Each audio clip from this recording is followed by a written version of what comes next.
Mesdames, Messieurs, je vous souhaite la bienvenue dans cette marche du siècle réalisée ce soir en collaboration avec nos confrères de France Info, la radio et le magazine mensuel Ciel et Espace. Mais avant d'ouvrir l'émission de ce soir, consacrée à Mars, Objectif Mars, retour sur une information et notamment sur l'émission État d'urgence que nous avions consacrée il y a exactement 4 semaines, vous l'avez en mémoire, à la Corse.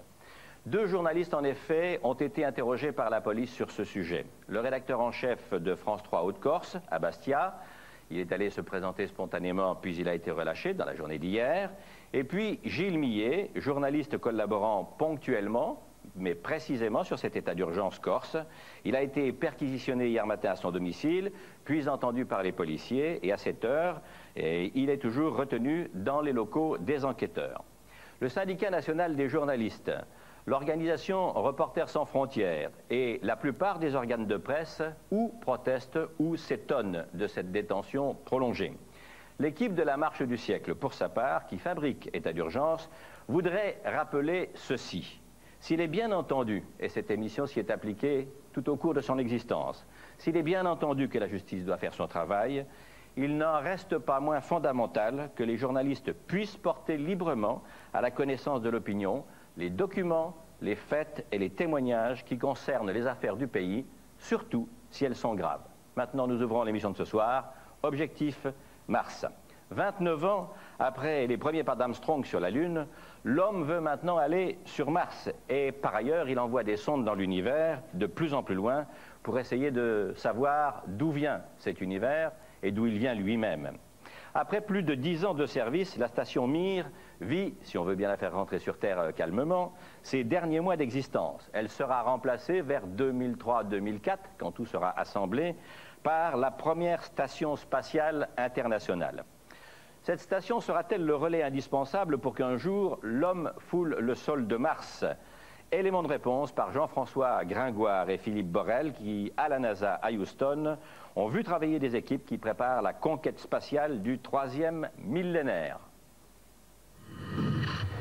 10, 9, 8, 7, we have a go for main engine start. 4, 3, 2, 1, 0. We have booster ignition and liftoff of the Space Shuttle Discovery as NASA embarks on the final mission to dock with Russia's space station. Okay. Bon. Le cockpit de Discovery, comme si vous y étiez.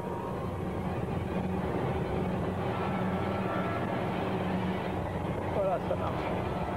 Avec un aperçu des premières minutes de vol à bord de la navette spatiale et aussi des premiers ennuis de la mission.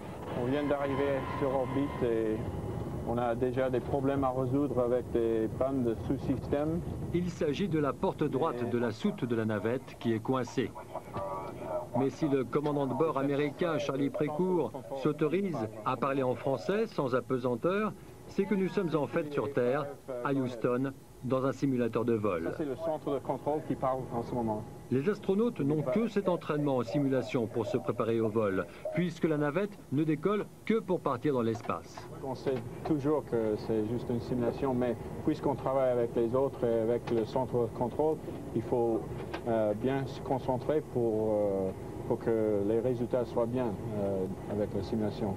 C'est plus difficile ici en simulation qu'en l'air parce que les pannes sont assez rares sur la navette. Heureusement. Si les astronautes s'évertuent à réparer les pannes qui perturbent leur vol, au pied de leur simulateur, d'autres membres de la NASA s'ingénient à provoquer les incidents. Le système hydraulique, électronique, thermique, tout y passe. En une journée, ces techniciens provoquent plus de pannes qu'en 10 ans de mission spatiale. Un exercice intense pour préparer au pire. Certains incidents que nous provoquons se sont déjà produits dans la réalité. Nous avons déjà eu affaire à des situations catastrophiques où l'équipage doit rentrer de toute urgence sans même avoir accompli sa mission. Même si ce n'est que de l'entraînement, ça reste inquiétant. Vous êtes les petits diables. Oui, oui. Et on y prend du plaisir. Un peu les mauvais génies de l'espace. Ouais, c'est ça. Notre spécialité, c'est créer des problèmes. Une mise en condition qui a permis à la NASA de faire décoller la navette 91 fois. Mais le 28 janvier 86, un booster s'enflamme. 110 secondes après son décollage, Challenger explose. 7 morts. 12 ans plus tard, ce souvenir hante toujours l'esprit des astronautes et de leurs familles avant chaque vol. Dom Gory s'apprête à piloter la navette pour la première fois. L'astronaute américain a souhaité emmener son épouse et sa fille au centre spatial de Houston. Il veut les rassurer toutes les deux, montrer que la navette, aujourd'hui, est fiable. Et pour leur faire sentir ce qu'il va éprouver, lui, l'astronaute, au moment du décollage, mère et fille prennent place dans le simulateur. Assez vite, l'inquiétude cède la place à la curiosité.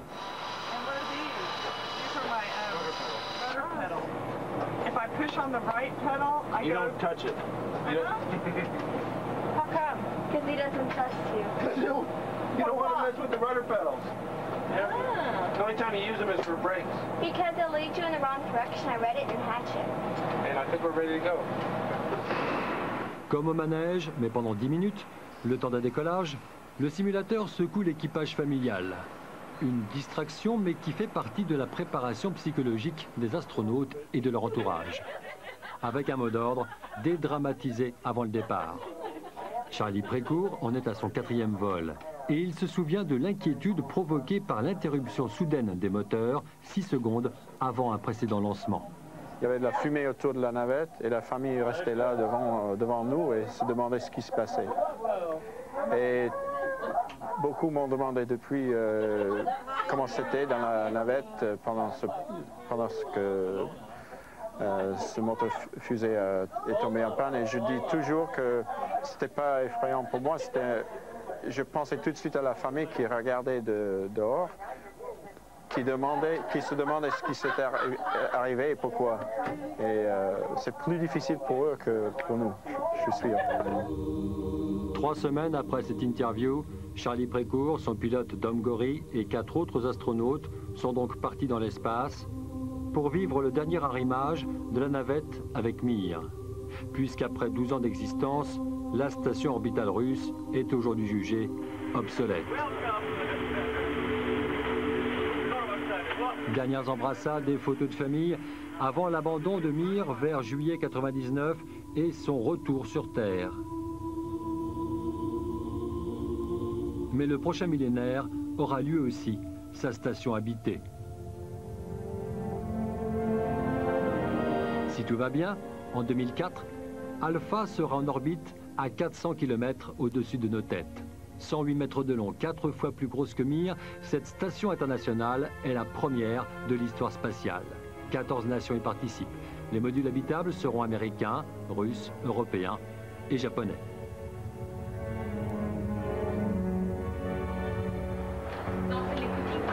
De la station spatiale lorsqu'elle sera complétée. Avec le nœud principal, le labo européen et puis le labo japonais. Donc la navette sera dans cette position. Voilà. Et quand on va ouvrir le sas, eh bien, on va passer directement dans un tunnel. Visite guidée de la future station avec 2 membres du Corps international des astronautes, Jean-François Clairvoy et Julie Payette.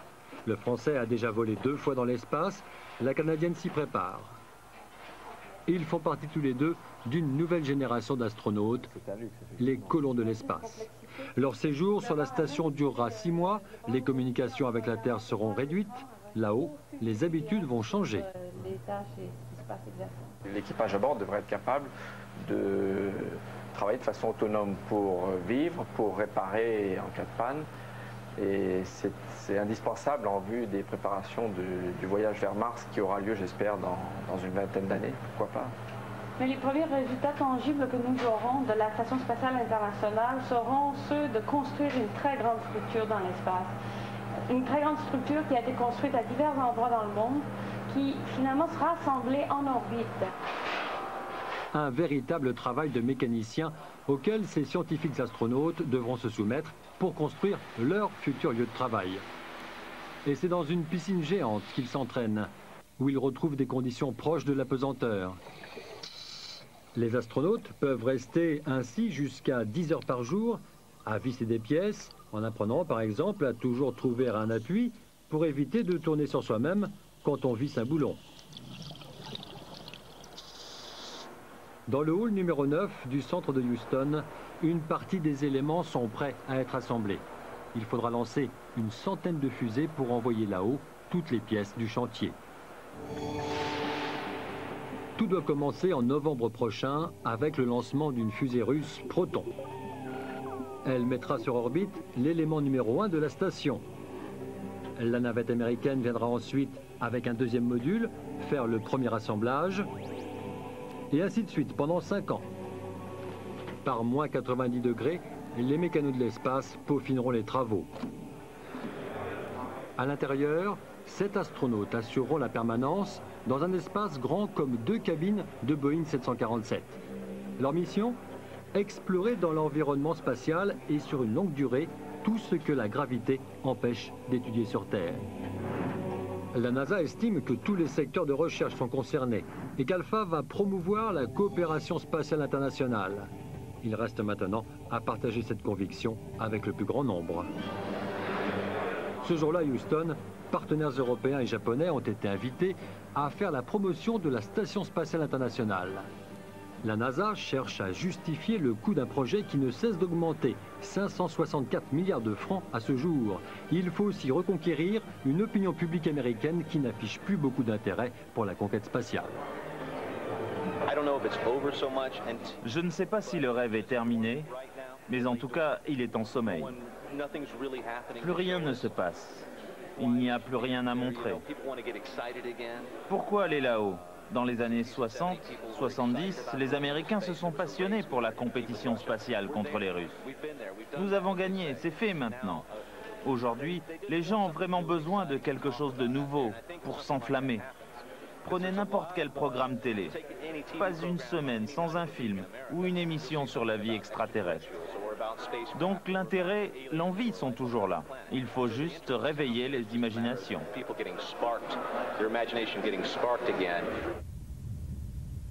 Alors la NASA prépare de quoi faire rêver au XXIe siècle avec le voyage vers Mars.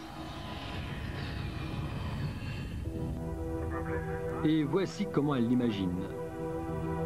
Un vaisseau de 40 mètres de long, 5 membres d'équipage, un voyage aller d'une durée de 6 mois vers la planète rouge.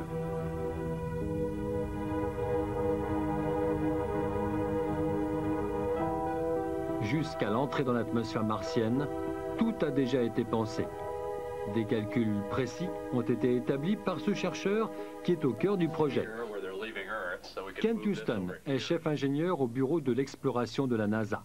Son travail consiste à faire la part entre le rêve et la réalité. Le rêve, c'est que cette mission est bien sûr une grande première. La mission va durer en fait 2 ans et demi. Et on n'a jamais envoyé des gens aussi loin et aussi longtemps dans l'espace. Il va falloir comprendre comment on peut garder ces personnes en bonne santé et les garder efficaces. On ne pourra pratiquement pas leur parler. Il faudra 20 minutes pour qu'ils entendent nos questions et 20 autres encore pour que nous recevions leurs réponses. 5 hommes livrés à eux-mêmes sur Mars pour un séjour d'1 an et demi sur la planète. Il n'appartiendra qu'à eux d'augmenter leur espace vital en greffant sur leur vaisseau cette tente martienne. Un isolement longue durée à haut risque, car les conditions de sécurité pour l'homme sur Mars ne sont pas clairement établies. Seule certitude, l'équipage devra être capable de se sortir de toutes les situations sans l'aide des terriens. Il va falloir préparer l'équipage de telle façon qu'il soit capable, par exemple, de se soigner seul. Capable, s'il le faut, de réaliser une intervention chirurgicale sur Mars. On doit penser à toutes ces choses que l'on pouvait régler jusqu'ici en rapatriant rapidement un équipage. Là, ça ne sera pas possible. Et c'est sûr, il y aura donc des risques, c'est indiscutable, mais il faudra bien les accepter si on veut réaliser cette mission. Si tout s'est bien passé, l'équipage pourra rejoindre le vaisseau plein de carburant resté en orbite martienne, s'y arrimer et rentrer sur Terre 6 mois plus tard, le terme d'une mission qui aura duré en tout 2 ans et demi. Pour l'heure, Kent Houston sort sa petite fierté, une maquette de Rocky. C'est ce petit robot qui nous a envoyé l'été dernier les premières images de Mars. Une réussite spectaculaire, mais qui révèle, pour la NASA, les limites d'une exploration menée sans la main de l'homme. Ce petit bonhomme a fait du bon boulot sur Mars, mais il a juste exploré une surface grande comme cette pièce, en fait. Et il a fallu 7 mois pour ça. Alors, ça prend vraiment beaucoup de temps pour amener des informations de cette manière. Au bout d'un moment, ça n'a plus aucun sens de continuer à envoyer des robots qui vont ramener comme cela des parcelles d'informations. Il faut franchir le pas et envoyer des hommes qui seront capables, eux, d'amasser, d'analyser ces informations bien plus rapidement, en fait, que des robots. La NASA vient de recevoir de quoi réaliser 10 missions martiennes à 200 millions de dollars l'unité pour préparer le grand voyage. Alors à Houston, l'homme sur Mars d'ici 2050, c'est une certitude. Presque 29 ans après qu'Apollo ait envoyé Neil Armstrong sur la Lune, l'avènement de la Station spatiale internationale autorise bien des espoirs. Ceux de Charlie Précourt en tout cas, et des astronautes de la nouvelle génération. C'est notre rêve de voir la possibilité de nos pays de travailler de plus en plus proches l'un à l'autre et de voir les autres pays comme les pays de l'Europe, le Japon, le Canada, la Russie. Tous ensemble, c'est un rêve. Et il y a 5-6 ans, je n'aurais pas pu penser à ça parce que c'était un programme ici national. Il y a très peu d'étrangers ici parmi nous. Et maintenant, ça avance. C'est incroyable. Nous sommes, je crois, des explorateurs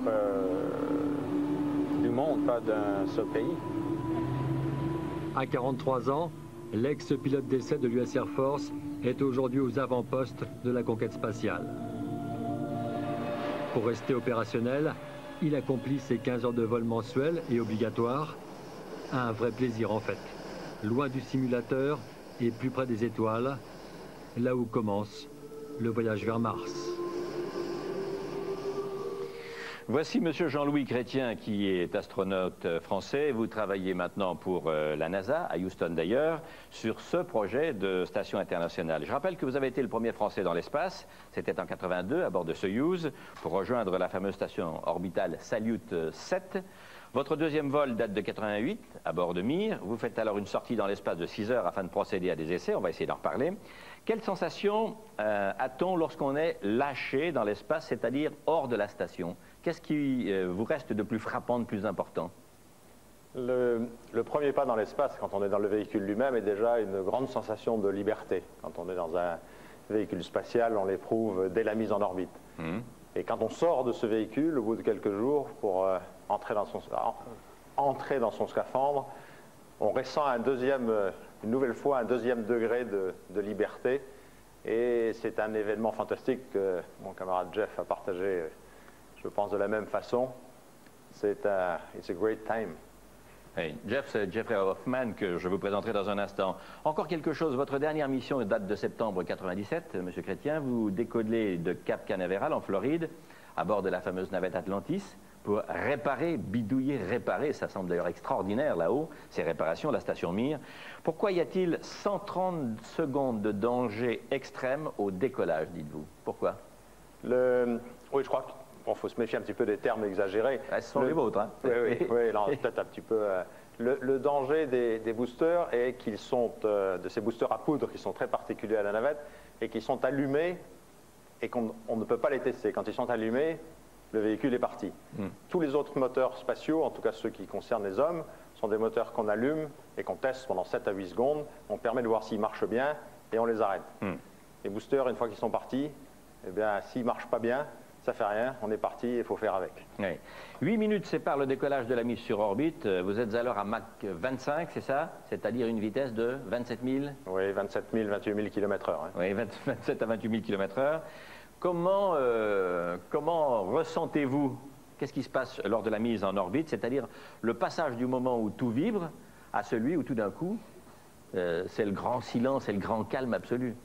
C'est ça. Alors on est collé sur son siège parce qu'on est tenu par une force qui nous appuie il nous fait ressentir un poids apparent 3 fois supérieur à notre poids réel, et d'un seul coup, il n'y a plus de poids du tout, il n'y a plus la force s'annule, cette force s'annule, et on flotte. Donc on a l'impression d'être projeté vers l'avant, on est retenu par les bretelles, et là on voit les éléments qui sont moins bien attachés dans la navette, dans le véhicule, qui flottent autour de nous. Et il y a aussi le soulagement de voir que tout a bien marché. On est arrivé au bout de ces 8 minutes et quelques secondes. On est effectivement en orbite et que c'est maintenant la grande croisière qui commence et le plaisir d'être là-haut. Monsieur Hoffman, vous avez accompli combien de missions spatiales, vous? 5. 5. Quelle est celle qui vous a laissé le plus beau, le plus grand ou le plus dangereux souvenir? Parce que il y a de plus en plus de gens qui volent dans l'espace, mais quand même vous faites partie d'un petit nombre de privilégiés, par conséquent c'est un souvenir à partager. Oh, je dirais le plus bel et aussi le plus important, c'était bien sûr la réparation du télescope spatial Hubble. C'était aussi le plus compliqué parce que le télescope Hubble était endommagé dans quelque façon. J'ai passé presque 24 heures dehors de la navette en faisant la réparation. Et nous avons démontré, je crois, la capacité des hommes travaillant à scaphandre de faire des travaux mécaniques très complexes. Très précis, oui. On verra ça tout à l'heure dans un autre document. Votre premier vol dans l'espace, vous en avez gardé quelle sensation? Parce que c'était un moment attendu, dangereux. Il ne faut quand même pas oublier que c'est dangereux. Je dirais le moment le plus inquiétant, c'était quand nous avons cassé la barrière de son. C'était depuis 1 minute après le décollage et la vibration était impressionnante, incroyable. Je n'étais pas préparé pour ça. Je croyais que peut-être les ailes se cassaient. C'était parti, oui. Oui, mais je m'ai dit que c'était le 16e vol de la navette. Et... Il devait savoir faire quelque chose. Ouais. C'est ça, oui. Esthétiquement, qu'est-ce qui est le plus émouvant? C'est de voir de là-haut la Terre ou bien c'est de voir l'espace devant soi? Moi, de formation, je suis astronome et ça me plaît beaucoup de regarder les étoiles. Bon, oui. On a pensé à vous ce soir, vous avez remarqué. Alors, je voudrais vous faire voir quelque chose, messieurs. Un lancement, c'est beaucoup d'argent, vous le savez tous, et vous, madame. Plus on est proche de l'équateur, notamment pour les lancements utiles, c'est-à-dire les satellites et tout ça, moins le lancement est cher. Je crois qu'à Kourou, par exemple, la différence de lancement entre le lancement d'une fusée qui va mettre sur orbite un satellite par rapport aux autres bases, notamment en Floride, c'est d'environ 150 millions de francs, puisqu'il faut moins de carburant, les forces de frottement sont moins importantes. Alors, il y a des gens qui ont raisonné dans ce sens, comme vous savez, et je vais vous proposer de regarder un projet qui est absolument étonnant, qui s'appelle Sea Launch, c'est-à-dire le décollage à partir d'une plateforme maritime. C'est une plateforme pétrolière qu'on a rafistolée, consolidée, et qui est transformée en base flottante de lancement. Regardez bien ce document d'Isabelle Biet et de Jérôme Pin. Je voudrais savoir après votre avis, si vous pensez que ça marchera ou pas. 5, 4, 3, water is indicated on 1, 0. Des fusées lanceurs de satellites propulsés dans l'espace à partir de cette ancienne plateforme pétrolière. Un défi à la traditionnelle technologie spatiale en passe d'être relevé. Tout a commencé il y a 4 ans, quand un ingénieur russe de Baïkonour découvre cette plateforme. Ravagée par un incendie, elle est à l'époque abandonnée au fond d'un port. L'ingénieur a une idée, transformer cette plateforme en pas de tir et la positionner sur l'équateur, car c'est l'endroit du globe où lancer des fusées est le moins onéreux. Odyssée sera donc la première base spatiale flottante. Pour cette aventure technologique, 4 partenaires privés se sont associés. Les Américains de la firme Boeing apportent les capitaux. Des entreprises russes et ukrainiennes amènent leur savoir-faire dans le domaine spatial. Les Norvégiens, quant à eux, propriétaires de la plateforme, ont pris en charge sa transformation. Durée du chantier, 2 ans. Résultat, une plateforme rallongée de 15 mètres et 2 piliers de soutènement supplémentaires pour une meilleure stabilité.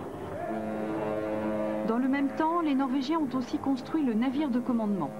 1 an et demi de travaux avant de mettre à l'eau ce bâtiment, long de 200 mètres, 2e maillon du futur centre de lancement.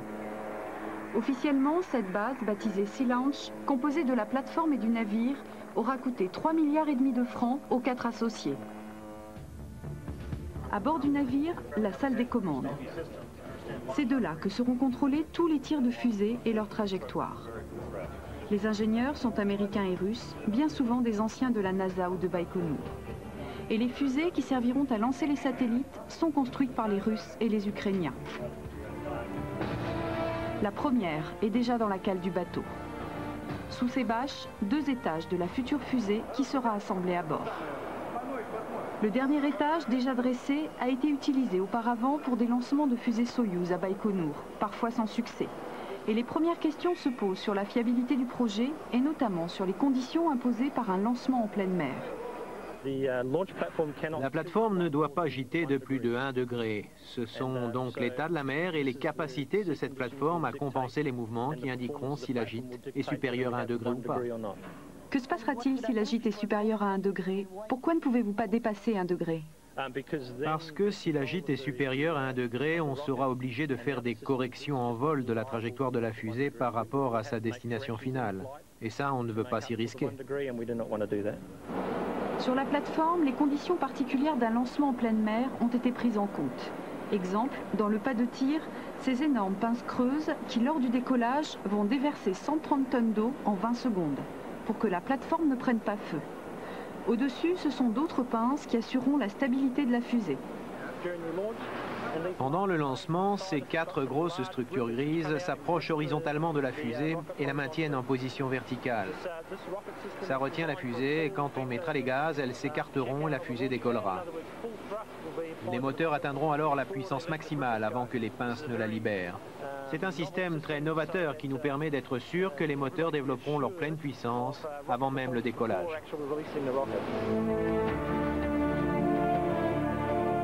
Autopropulsée par 4 moteurs de sous-marins, la plateforme se déplace à 22 km/h maximum. 130 mètres de long, 70 mètres de haut, ce colosse de 25 000 tonnes est prévu pour parcourir des milliers de kilomètres et passer le Cap Horn.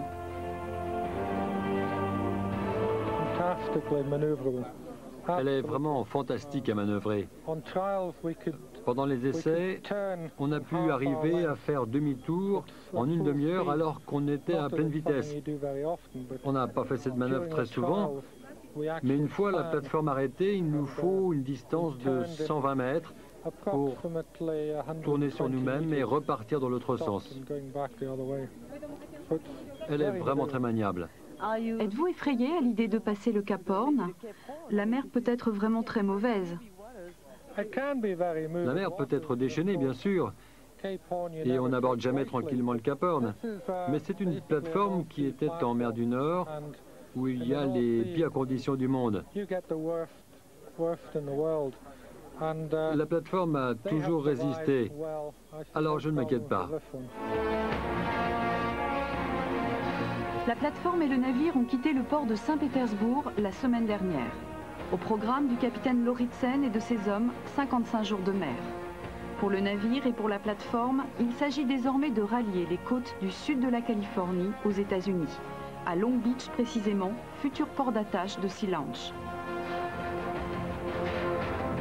Une fois arrivée, la première fusée sera assemblée à bord du bateau, à quai, avant d'être transférée sur la plateforme. Une fusée complète avec le satellite qu'elle doit lancer.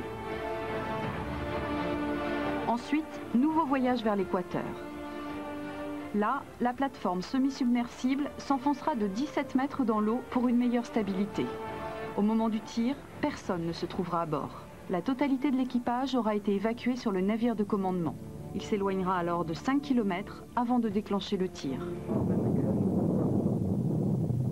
Le premier est prévu fin octobre 1998. Objectif, envoyer dans l'espace un satellite américain de télécommunications. Pour son fonctionnement, il doit être placé en orbite géostationnaire à 36 000 km, pile au-dessus de l'équateur. D'où l'attrait de cette base de lancement placée sur l'équateur. La vitesse de rotation de la Terre y est maximale, la fusée devient donc plus facile à lancer. Si le projet fonctionne, Sea Launch deviendra un sérieux concurrent pour Ariane, qui pour le moment détient plus de la moitié du marché mondial de lancement de satellites. Il y en a déjà une centaine dans le ciel, et d'ici 5 ans, il faudra en lancer plus de 300. Ariane, sur sa base de Kourou, en Guyane, détient aussi quelque chose de formidable, c'est sa position proche de l'équateur, comme je vous l'ai dit tout à l'heure, et on voit tout d'un coup l'énorme business et la compétition sans pitié que tout cela va devenir. Nous allons en parler d'ailleurs dans un instant, mais je voudrais vous poser, à travers ce reportage d'Isabelle Douminc et de Jérôme Pin, la question de confiance. Monsieur Hoffman, vous représentez la NASA à Paris, vous êtes astronaute, vous avez volé plusieurs fois comme vous l'avez dit, vous grimperiez dans une fusée lancée à partir de cette plateforme maritime? Je crois que oui. Écoutez, on peut lancer une fusée d'une sous-marine. Pourquoi pas d'une plateforme sur l'océan? Ça vous semble suffisamment stable? Ça, c'est une chose technique, mais si les ingénieurs disent que c'est possible, je le crois. Et vous, M. Chrétien? Tout à fait. Je pense que si on met le lanceur adéquat, ce lanceur n'est pas fait pour emmener des hommes, mais on met la navette, par exemple, la navette américaine sur Silange, je ne vois pas pourquoi ça ne marcherait pas. Ça marcherait pas. Et vous voyez l'économie financière, là? Ah oui, un impact effectivement non négligeable dû à cette proximité de l'équateur, oui, la position sur l'équateur. Et vous, M. Bonnet, je rappelle, ou plutôt je présente, vous êtes directeur du programme scientifique à l'Agence spatiale européenne. Vous grimperiez là-dedans, ou en tout cas vous enverriez vos camarades? Ça serait peut-être pas très gentil de les envoyer, je préférerais passer d'abord, mais je crois que d'ailleurs techniquement c'est possible, puisque les Italiens depuis très longtemps ont développé une plateforme qui s'appelle San Marco, qui est abandonnée maintenant, et qui a montré que c'était tout à fait possible d'envoyer des fusées à partir de l'équateur. Ouais. Le problème c'est de savoir si c'est compétitif d'Ariane, parce qu'on a la meilleure base. Cher. Ben oui, techniquement ça marche. Financièrement, est-ce qu'on va gagner par rapport à la meilleure base qui existe aujourd'hui, qui est Kourou? Oui. Alors faisons nos comptes. Ça coûte combien un lancement d'Ariane? Bah, ça dépend de la version. Et ça non, dépend, vous ne me faites pas le coût du canon et disons que je dirais que ça dans de l'ordre de 100 millions de dollars. Ça peut être un peu moins, un peu plus. Oui. Et là, c'est à peu près le même prix. Oui. C'est-à-dire quoi? Entre 900 millions et 1 milliard de francs français. Oui, c'est ça, tout à fait. Ça oui, tout à fait. Et alors, on m'a dit que la seule différence de position sur l'équateur faisait économiser entre 120 et 150 millions de francs. Est-ce que c'est exact? C'est-à-dire que ça vous donne plus de puissance, donc vous pouvez emporter des lanceurs, des satellites plus gros. Oui, ou moins de carburant. Ou moins de carburant. Oui. Donc vous avez un gain manifestement en performance. Oui. Mais Kourou vous offre cela pour une infrastructure qui est déjà bien en place et certainement très facilement extensible. Alors je vais parler aux représentants de la NASA que vous êtes devenu, c'est-à-dire le diplomate de cet organisme qui a 40 ans maintenant, l'Agence nationale américaine spatiale, et puis aux représentants de l'Agence spatiale européenne, c'est-à-dire votre aimable concurrent, qui est M. Bonnet. Et je crois qu'il faut dire que ces affaires-là nourrissent deux fonctions. Le rêve, ça c'est clair, c'est quand même des choses merveilleuses, et puis c'est une bagarre financière et une lutte de pouvoir dont il faut qu'on parle un peu, parce que derrière tout ça, il y a quoi? Il y a la domination de l'industrie spatiale, n'est-ce pas, M. Bonnet? Une domination, pas seulement de l'industrie spatiale, mais une domination presque culturelle, je dirais. C'est-à-dire qu'on a une puissance, une superpuissance qui est les États-Unis, qui fait ce qu'elle doit faire, et j'applaudis des deux mains, parce que si nous étions cette superpuissance, nous en ferions certainement autant. Et puis en face, on a un monde qui est divisé et qui ne sait pas très bien s'organiser vis-à-vis de cette superpuissance. Donc bravo aux États-Unis, à nous de reprendre le défi. Et donc... qu'est-ce qui est en jeu? Oh, ce qui est en jeu, c'est la domination de la planète, je pense. C'est ça qu'il faut voir. La domination de la planète, c'est de la culture, de notre planète. Dans le futur prochain, dans le prochain siècle, si nous ne faisons pas attention, le cinéma sera américain, l'espace sera américain, le système solaire sera américain. Je ne les critique pas, ils ont raison de le faire. C'est nous qui sommes fautifs de ne pas le faire. Vous nous critiquez de ne pas le faire aussi bien, c'est ça? Absolument. Dites-moi, je me trompe ou bien il est exact qu'il y a des négociations de marchands de tapis actuellement, rien que pour payer, financer le retour de la station Mir qui tourne et tourne et tourne et tourne. On connaît même les célèbres plaisanteries que les Russes ont fait à ce sujet, et que les Russes demandent aux Américains ou aux Européens de les aider à financer le retour. Est-ce que c'est exact? Menace à la clé. Si vous ne m'aidez pas à financer le retour de Mir, je le fais tomber en plein milieu du Pacifique, tant pis où ça va tomber. On lit des choses comme ça. Maintenant, ce qui se passe en dessous, je ne le sais pas. Mais c'est possible. Vous ne savez pas? Non. Bon. Je n'ai pas le pouvoir de vous faire parler puisque vous ne savez pas. Qu'en est-il à votre avis, M. Chrétien?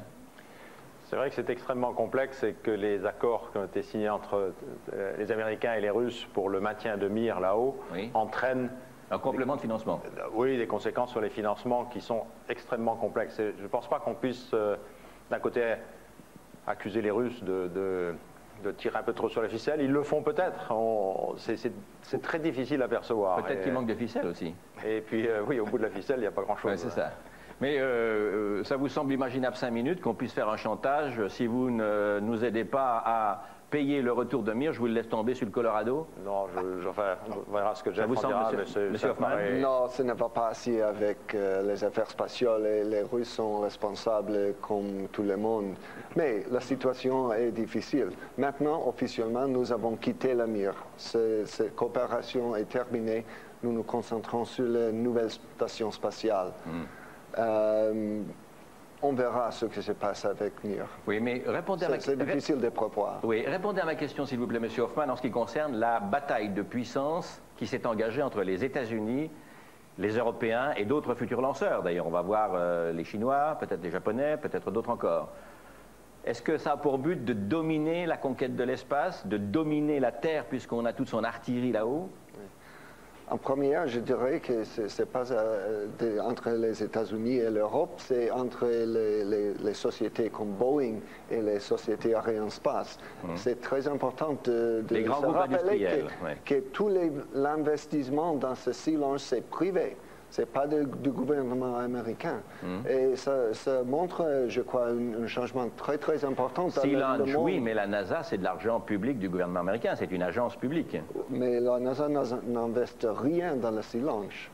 J'entends bien, mais il ne s'agit plus de Sea Launch maintenant. La conquête, ce que la NASA investit dans la future station spatiale, ce que la NASA investit, c'est de l'argent public américain, d'accord? Oui, tout à fait. Qui permet de développer tout un tas de technologies dont les retombées privées industrielles sont formidables d'ailleurs. Donc c'est bien une bataille économique aussi, non, Monsieur Hoffman? Bon, c'est vrai, et les retours des investissements du gouvernement dans les technologies spatiales, c'est très important pour l'économie américaine. Oui. Une dernière question, il y a une bataille très importante aussi sur les vols habités et les vols non habités. Quelle est votre théorie? Faut-il que les vols, et quels vols, soient habités? Et au contraire, faut-il qu'ils ne le soient pas? Ça ne sert à rien. Moi, je dirais que c'est un problème qu'on pose mal, parce que je crois que le film que nous avons vu tout à l'heure sur le petit robot de Mars montre qu'on peut faire des choses magnifiques avec les robots. Oui. Et la science n'a pas besoin nécessairement de plus. On a peut-être besoin de robots plus intelligents, plus petits. Et je crois d'ailleurs que c'est ça qui préparera vraiment proprement l'homme sur Mars. Car au contraire de ce qui s'est passé en Amérique, pour la colonisation de l'Amérique, on a envoyé l'homme d'abord et puis des robots après, des automobiles.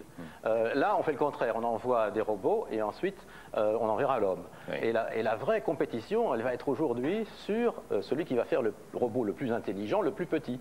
Le Sojourner dont on a parlé, le petit robot, il était aussi célèbre que Aldrin et Armstrong, quand on l'a vu atterrir sur Mars il y a un an. Je reviendrai sur ce sujet. Retour à bord des navettes ou bien des fusées dans lesquelles vous avez pris place. Comment se déroulent vos journées à bord d'une station, Monsieur Hoffman, Monsieur Chrétien? C'est des journées d'abord qui n'en sont pas vraiment, puisque vous tournez autour de la Terre en combien de temps? 1h30. 1h30. Vous voyez le soleil se lever et se coucher combien de fois? 16 fois. 16 fois, 16 fois à chaque rotation. 24 heures. 16 fois en 24 heures. Oui. Autrement dit, vous êtes complètement décalé et déphasé. On ne peut pas vivre par le soleil dans l'espace. Non, pas du tout. On vit pour l'horloge dans le mur. Mais et vous dormez de quelle manière, par exemple? Vous dormez une fois toutes les 24 heures ou plusieurs fois? Ou comment se comporte votre corps? Non, en général, on essaie de régler la vie comme sur la Terre. On dort 7-8 heures la journée. On mange 3 fois. On travaille 8-10 heures. Vous avez maintenu pour un horaire. Pardon, vous avez maintenu le même rythme, c'est ça, qu'au sol? On essaie de garder le rythme. Le rythme, oui. Monsieur Hoffman, comment dort-on quand on est en apesanteur? Parce qu'au sol, avec la gravité, on voit très bien, on se couche, et quand on se couche, on est au plus bas possible. Quand on est en apesanteur, vous dormez dans un équipement, comment dormez-vous? Oh, j'aime dormir dans l'apesanteur parce que ce n'est pas nécessaire de se mettre dans un lit. On peut flotter simplement. Oui. On se met dans un sac et la tâche, pour moi, doucement, au mur et on flotte. Il y a quelques... Mais le sac a une fonction quand même, il permet de sangler suffisamment pour que le sang ne remonte pas à la tête, c'est ça? Il y a des personnes qui ne peuvent dormir en flottante. Ils doivent se attacher très fort à muraille. Jean-Luc Crétien, comment dormez-vous? Très bien, je suis un bon dormeur et effectivement l'apesanteur... Non, je ne demandais pas les nouvelles de votre sommeil, mais dans quelle position? Bon dormeur dans l'espace. Et à quoi sert ce sac? Il a une fonction médicale ou pas du tout? Non. Et comme disait Jeff tout à l'heure, il se trouve que le sac est assez vaste et nous empêche de nous déplacer et de nous éloigner pendant notre sommeil et d'aller visiter en fait tout l'intérieur du véhicule. Donc c'est un peu pour ça qu'on rentre dans un sac de couchage. Il n'y a pas de problème de circulation du sang? Non, ça ne change rien. On peut se coucher la tête en bas, la tête en haut, au plafond, contre les murs. D'ailleurs, chacun prend son sac et va le mettre à l'endroit qu'il a déjà repéré pendant la journée. Et on voit la caserne, quoi. Oui, c'est ça. On voit des gens qui changent de place assez souvent. Oui. Là-bas, ça n'existe pas dans l'espace. On doit se rappeler. Oui, évidemment. Jean-Luc Crétien, vous avez la réputation, même en vol, d'avoir une solide fourchette, alors vous devez être très privé là-haut, parce que qu'est-ce qu'on mange? On mange ce qu'on a choisi avant le départ, et en l'occurrence, c'est de la bonne cuisine. Il ne faut pas faire l'erreur, avoir la paresse, comme je l'ai eu, de ne pas préparer son menu. Et à ce moment-là, vous avez un menu imposé, un menu standard, et qui est quand même moins bien que ce que l'on peut voir chez le voisin. Alors on a un petit peu tendance à prendre chez les piquer dans l'assiette du voisin. Piquer dans la soupe du voisin. Oui, mais le menu, il tient dans l'assiette ou il se balade aussi? Les liquides ont tendance à partir. Les liquides comme l'eau, comme le jus de fruits, le café, ça part assez facilement. Le reste, dès que c'est un petit peu de densité, ça tient relativement bien, mais il faut faire attention. Alors nous allons nous intéresser maintenant, en vous remerciant messieurs, à la physiologie du corps dans l'espace et notamment à la façon dont le corps réagit. Monsieur Berthoz est directeur du laboratoire de physiologie de la perception et de l'action au CNRS. Vous êtes d'ailleurs un spécialiste du système nerveux dans ses comportements en apesanteur. Vivre en état d'apesanteur, est-ce que ça pose des problèmes particuliers à l'organisme et lesquels? La modification principale en apesanteur est la disparition de la gravité. Or la gravité joue un rôle fondamental dans tout le développement, dans tout le fonctionnement de notre système nerveux, dans le squelette, dans la circulation du sang et même dans notre perception, dans les fonctions même de mémoire. Et comprendre l'effet de la gravité est un grand défi que évidemment les physiologistes essayent de relever. Et lorsque l'homme se trouve dans l'espace, il y a plusieurs modifications. D'abord la circulation du sang. Il y a une redistribution des fluides et le sang monte à la tête en quelque sorte et dans la partie supérieure du corps. Il me semble bien avoir lu ça quelque part. Voilà. Oui. Et alors, c'est pas dans le sommeil. Oui. Non, pas dans le sommeil. Et il se produit une baisse de la tension artérielle dans la partie inférieure, un petit peu comme même comme au sol une personne âgée qui se lève tout d'un coup, vous voyez. Et alors dites-moi le système nerveux. Oui, alors il change de réaction? Le système nerveux change aussi de réaction. En effet, d'abord parce que nous avons des capteurs sensoriels, nous avons des capteurs qui sont spécialisés dans la détection de la gravité. Par exemple, dans l'oreille interne, ici, près de l'oreille qui entend, nous avons un capteur qui est sensible aux translations de la tête, mais aussi à l'inclinaison.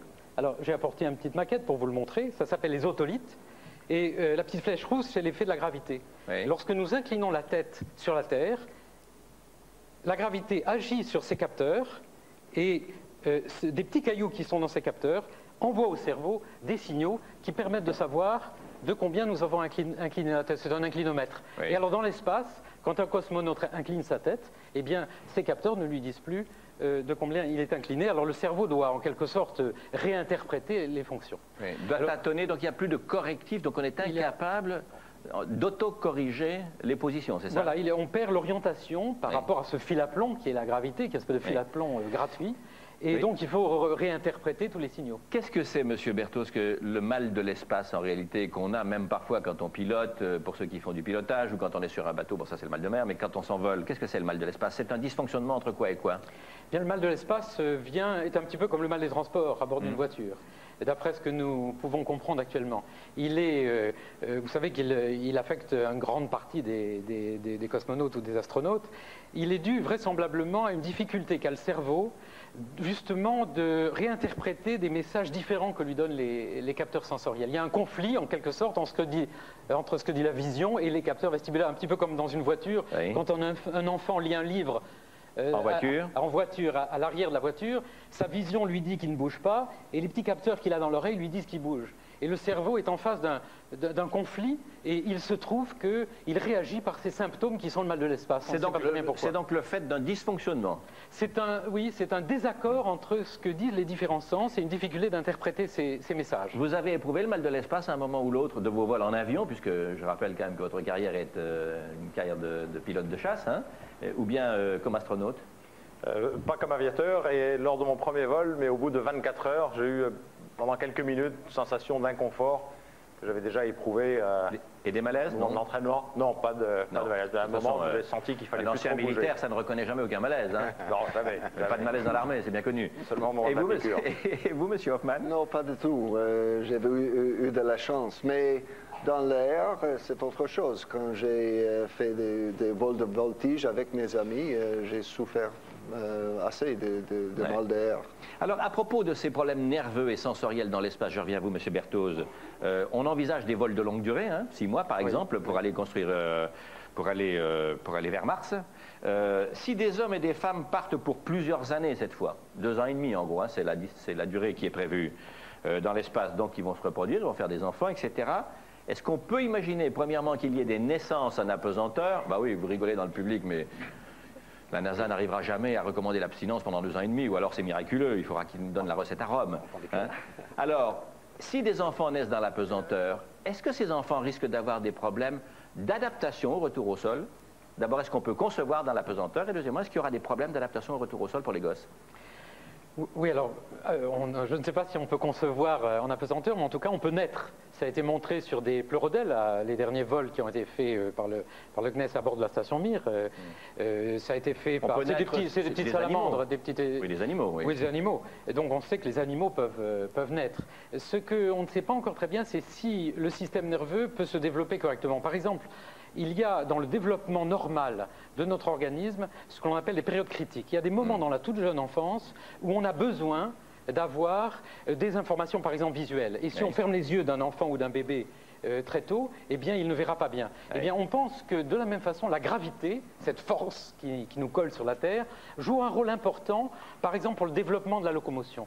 Et des expériences ont été faites il y a 2 mois dans le vol Neurolab, à bord de Space Lab, pour essayer de voir si, lorsqu'on expose des rats à la gravité à 10 jours ou à 12 jours, il n'y a pas des troubles. Autrement dit, les enfants ou les bébés qui risqueraient de naître dans l'espace risquent d'avoir des problèmes de coordination si on ne trouve pas des solutions on en trouvera, dans la préparation, pour compenser ces déficits. Monsieur Berthoz, dans la préparation de l'émission, à moins que je ne vous interprète mal, vous avez même laissé entendre qu'on s'interroge sur le fait de savoir s'il n'y aura pas des comportements irréversibles. Et c'est-à-dire, au fond, est-ce qu'on ne va pas rentrer dans des bébés nés là-haut qui ne sauront pas se comporter du point de vue de la pesanteur, notamment correctement, là où il y a gravité, c'est-à-dire au sol, et donc des mutants? Non, je ne vais pas parler, oui, peut-être, oui. Mais en tout cas, il y a un certain nombre de problèmes physiologiques dans l'espace qui font l'objet de nos recherches scientifiques, mais qui, en même temps, peuvent donner ou risquent de donner des effets irréversibles. Nous n'avons pas parlé de l'os, mais par exemple, l'os est un organe, c'est très vivant, ça se renouvelle tout le temps, et le calcium de l'os a besoin, pour que l'os se renouvelle, de force mécanique. Et par conséquent, dans l'espace, il y a moins de force, parce qu'il n'y a pas la gravité. Et les cosmonautes, par exemple, font des exercices de bicyclette, de tapis roulant pour cela. Il faudra donc trouver des moyens, des contre-mesures pour permettre à l'os de bien se développer, le muscle aussi, et aussi les fonctions même, les fonctions mentales, de perception, de représentation de l'espace. Donc il faudra prévoir, pour ces gens qui vont vivre, des moyens de rattraper, de compenser. Et c'est un des problèmes qu'on a pour Mars en particulier. Nos collègues de la NASA se demandent s'il ne faudrait pas avoir des centrifugeuses. Oui. Alors, c'est tellement agréable de vous écouter, parce qu'on a l'impression qu'on est savant soi-même, que je passerai bien la soirée, mais là n'est pas l'objet. Voulez-vous me résumer, si c'est possible, Monsieur Berthoz, très rapidement, ce que ces études dans l'espace, à l'aide des expériences, vous ont appris sur l'organisme humain que vous ne connaissiez pas et qui est utile de connaître sur Terre. Qu'est-ce que vous avez appris de neuf là-haut? Pourquoi, au fond, du point de vue médical, a-t-on fait tous ces investissements? Pour savoir quoi? Alors d'abord, sur le plan de la physiologie, nous avons mieux compris comment fonctionnent les capteurs sensoriels et tous les mécanismes du contrôle de l'équilibre. Deuxièmement, nous avons des modèles en l'espace de certaines maladies. L'hypotension dite orthostatique, qui touche un très grand nombre de personnes sur la Terre, eh bien, le vol spatial est un modèle qui intéresse les physiologistes et les médecins. L'ostéoporose, qui est une maladie qui touche presque une femme sur deux, je crois, après la ménopause, est un mécanisme qui se développe dans l'espace et qu'il y a là donc un modèle pour cela. Les vertiges, vous savez que beaucoup de gens ont des vertiges, ont des troubles de l'équilibre, eh bien, grâce à ces études physiologiques, nous pouvons doucement et prudemment mieux comprendre ces maladies et progresser pas à pas. Un jour, quand tout ça sera devenu fondamental pour notre existence sur Terre, nous ferons une marche du siècle, si la marche existe encore, mais si vous allez vite, il y a des chances. Et ça s'appellera, voilà, les maladies, ou plutôt non, la modification du corps dans l'espace. Je vous propose maintenant de partir, deuxième partie de l'émission, à la conquête, ou en tout cas à la découverte de ce que tous les hommes scientifiques, laboratoires, bases de lancement, prépare pour la conquête spatiale vers la nouvelle ère, c'est-à-dire Mars. Les projets les plus ambitieux convergent maintenant vers la planète rouge. Les plus optimistes pensent que l'homme y posera le pied, peut-être, d'ici 2050. C'est ce que vous entendez dire? Qui sait? Dépend de beaucoup de choses. J'adore. Ils vous laissent vous mouiller, puis après ils font... On ne sait pas. Pour l'heure, en tout cas, les sondes en partance pour Mars préparent le grand voyage vers une planète qui, depuis la fin du siècle dernier, n'a cessé de nous fasciner, nous, les terriens. Petit rappel, sous forme de commentaire, de M. Pascal Richard. En 1877, l'astronome italien Giovanni Schiaparelli pointe son télescope sur la planète Mars. Il est certain de voir une sorte de structure élaborée dont voici la reproduction. Des canaux qui prouvent, selon l'astronome italien, qu'une vie intelligente existe sur Mars, et ce depuis longtemps. Une légende est née. Mars devient alors un monde fabuleux, avec ses créatures dont on fait des portraits, selon l'inspiration du moment. Le langage martien est même étudié en université. Et à son tour, l'astronome américain Percival Lowell conclut que Mars était jadis une planète semblable à la Terre, aujourd'hui asséchée. En 1898, Herbert George Wells écrit La guerre des mondes. No one would have believed in the last years of the 19th century that human affairs were being watched from the timeless worlds of space. No one could have dreamed we were being scrutinized as someone with a microscope studies creatures that swarm and multiply in a drop of water. Few men even considered the possibility of life on other planets. And yet, across the gulf of space, minds immeasurably superior to ours regarded this Earth with envious eyes. And slowly and surely, they drew their plans against us.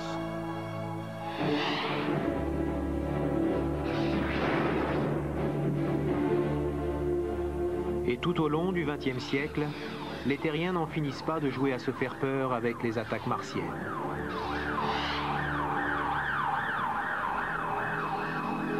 On le sait aujourd'hui, Mars n'attaquera pas la Terre, mais l'homme, lui, va s'attaquer à Mars. Grâce aux observations réalisées par des sondes spatiales envoyées vers la planète rouge, voici la reproduction la plus fidèle de la surface de Mars. Mais après avoir observé, l'homme veut maintenant explorer. L'année prochaine, la NASA va envoyer sur Mars la sonde Lander.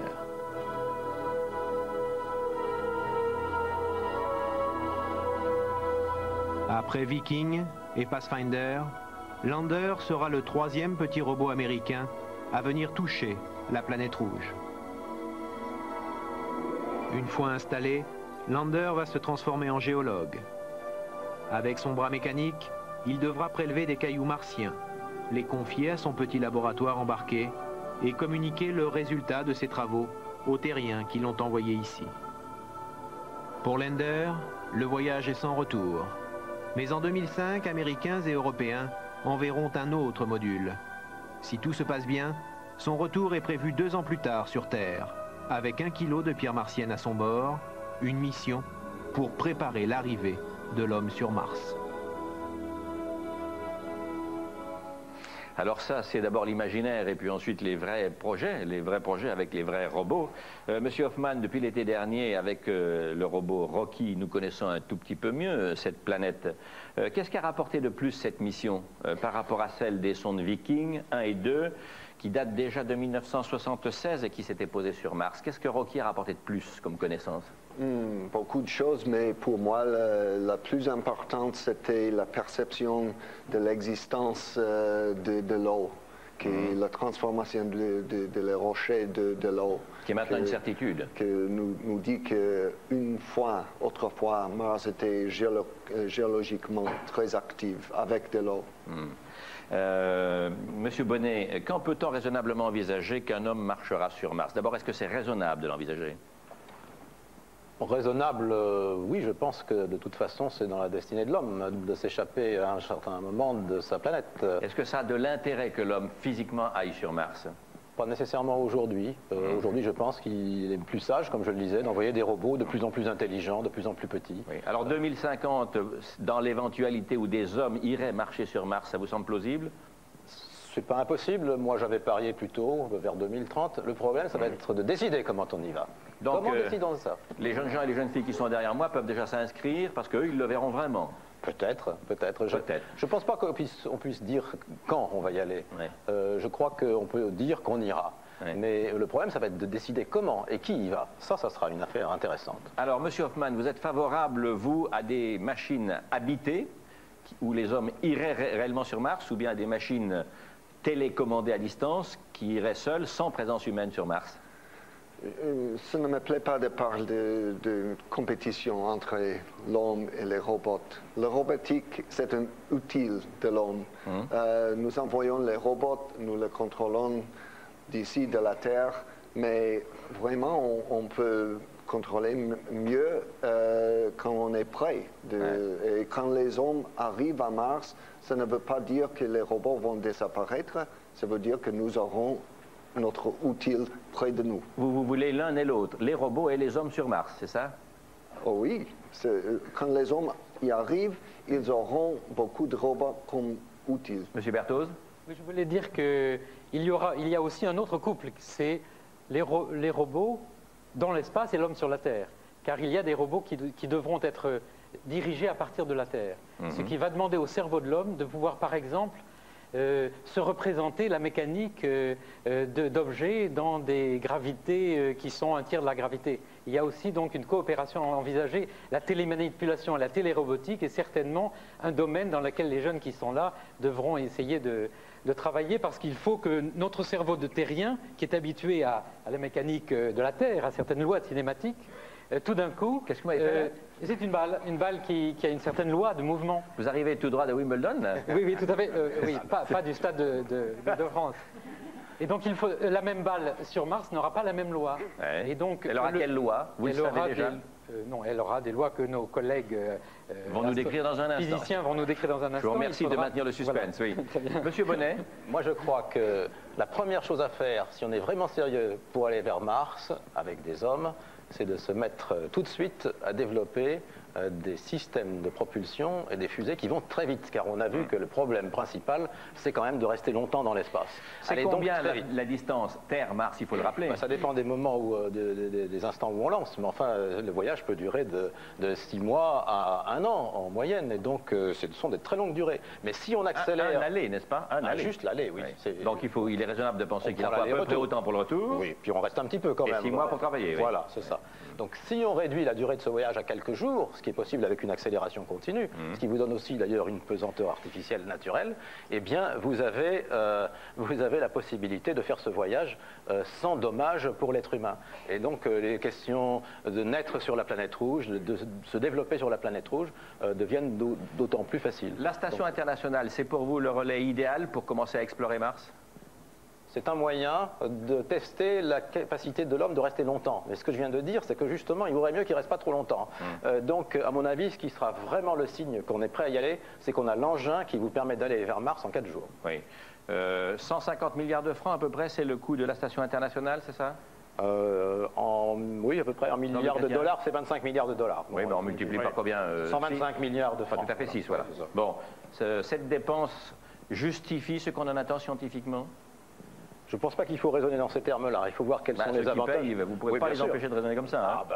Écoutez, c'est le développement d'une station, ça coûte cher, ça c'est sûr. Maintenant, quand on a pris la décision de le faire, on savait ce qu'on faisait. On y va. En tout cas aux États-Unis. Et on le paye, c'est ça? Oui. Ah oui, il faut bien. Si vous voulez, la station est née, c'est une bonne question, je crois qu'il faut qu'on l'aborde un peu, mais vite, et pas engager un débat là-dessus. Mais cette pauvre station est née à un moment où le contexte politique était totalement différent. Et on ne pouvait pas du tout imaginer, il y a 10 ans, qu'on se trouvait dans la situation politique internationale que l'on a maintenant. Donc, elle a été décidée, elle a été pratiquement construite, et elle a quand même de très bonnes raisons d'exister. On va l'utiliser. Sa vocation va changer un peu à cause de ce contexte, de ce nouveau contexte. Et puis, je pense qu'on l'utilisera comme relais pour les missions planétaires. Alors, d'une certaine manière, quand vous avez perdu le mur de Berlin, vous avez perdu le moteur de la guerre, c'est-à-dire l'argent. On a perdu un peu. Hein, il y a moins d'enthousiasme dans les états-majors, c'est ça? Et chez le contribuable, peut-être? On attend la mission martienne maintenant, cela, comme le film l'a montré tout à l'heure. Monsieur Bonnet, oui. Oui, mais il y a une autre guerre qui se prépare, enfin une gentille guerre. C'est que maintenant, il y a une autre puissance qui apparaît, qui va faire voler son premier astronaute indépendamment et toute seule, l'année prochaine, ou dans 2 ans, c'est la Chine. Et c'est sans doute ça qui va changer complètement le scénario des missions habitées et de la colonisation de l'espace, si on parle... C'est-à-dire l'Asie comme puissance spatiale. Et oui, l'Asie, c'est quand même là que la population s'est développée le plus vite. Ouais. Alors, je voudrais maintenant qu'on aborde une autre partie avec vous, mademoiselle, ou madame Isabelle Grenier, pardonnez-moi, c'est-à-dire la matière sur Mars. Qu'est-ce qu'on sait de la matière? De quelle matière est-ce fait? Je rappelle, ou plutôt je dis, que vous êtes astrophysicienne au commissariat à l'énergie atomique à Saclay, le CEA. Alors, on pense qu'il y avait de l'eau sur Mars. C'est avéré maintenant. Comment et pourquoi? Pourquoi d'abord sait-on qu'il y a de l'eau et pourquoi a-t-elle disparu? Ça, c'est le grand problème. Pourquoi on sait qu'il y a de l'eau? Tout simplement en regardant, à partir des photos orbitales, on a vu des lits de rivières, et les géologues disaient non, c'est pas possible, ça peut pas être de la lave, ça peut pas être du vent, c'est une érosion par l'eau. Donc là, on est devant l'évidence qu'il y a eu de l'eau, il y a longtemps, il y a très longtemps, mais malheureusement, cette eau a disparu, et aujourd'hui, l'atmosphère est telle qu'on ne peut avoir que de l'eau sous forme de glace dans le sol, ou de l'eau en vapeur d'eau dans l'atmosphère, et pas autre chose, c'est-à-dire pas de l'eau liquide. Qu'est-ce qu'on sait d'autre sur les matériaux dont serait fait Mars?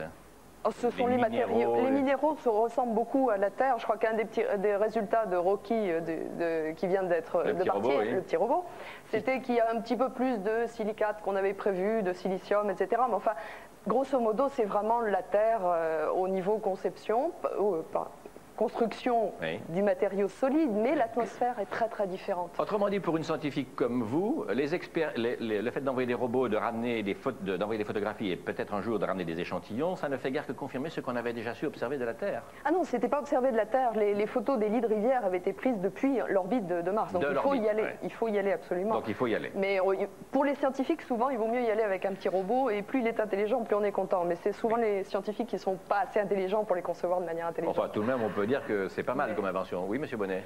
Ce que je voulais dire, c'est que c'est vrai que cette eau, elle a disparu. On voit qu'elle est là, mais où est-elle? On va lancer en 2003 et pas en 2005 en Europe une mission qui va embarquer à son bord un radar.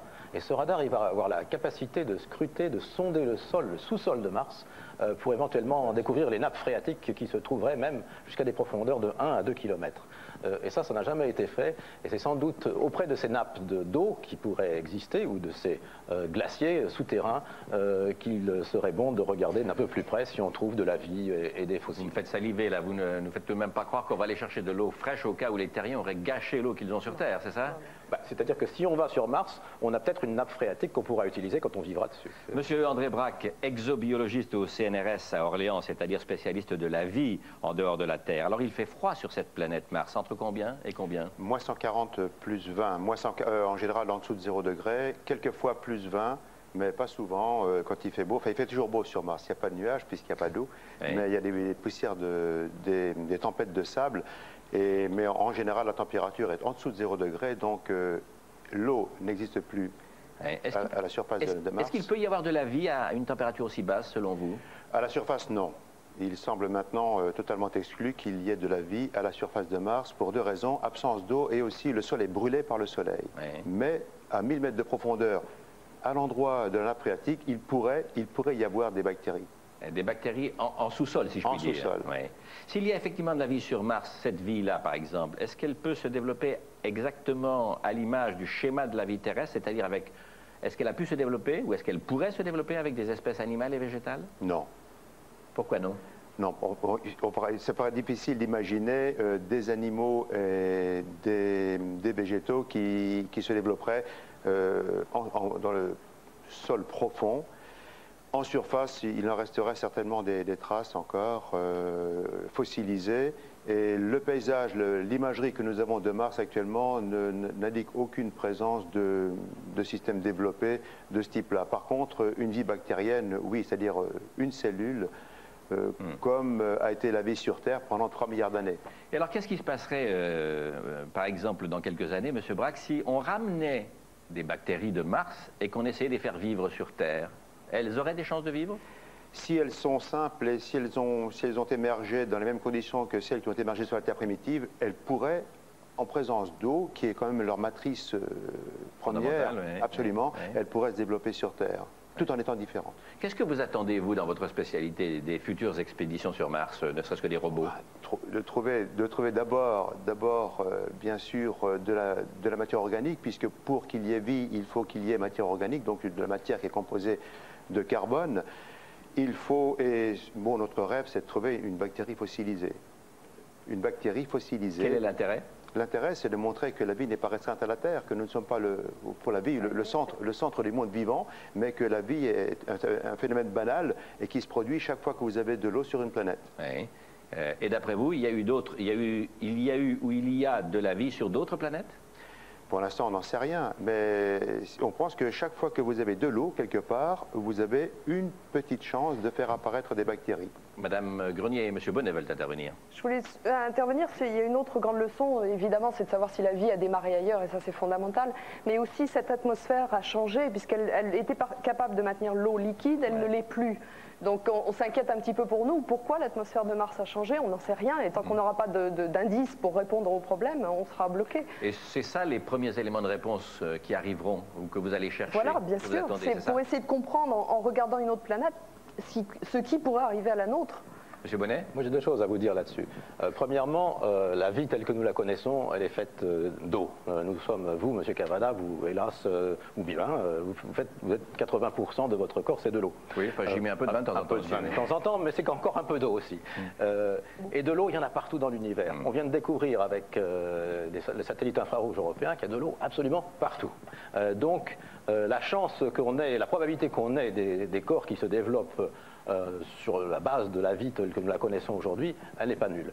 Une autre chose intéressante, c'est la suivante, c'est que là, l'eau a disparu sur Mars au moment où la vie apparaissait sur Terre. Il y a une théorie qui vaut ce qu'elle vaut, mais qui n'est pas nécessairement scientifiquement stupide.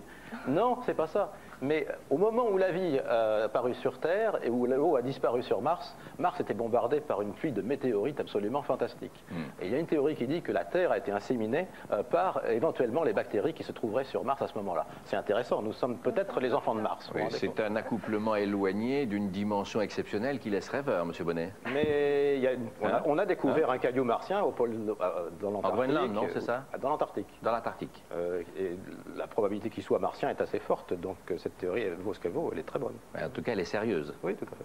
Alors, nous allons revenir à ces éléments tout à l'heure. Je voudrais qu'on retourne dans l'espace bricoler un peu, si vous me passez cette mauvaise expression, avec Hubble, le fameux sauvetage auquel vous avez participé, vous, Monsieur Jeffrey Hoffman. En 90, le télescope spatial Hubble, on vous l'a assez dit à cette époque, a été mis en orbite, pas très haut, c'est seulement, entre guillemets, à 600 km d'altitude au-dessus de la Terre. Le but, c'était de scruter les étoiles, loin des turbulences atmosphériques et de nos pauvres petites démarches terriennes, et donc avec une précision très importante.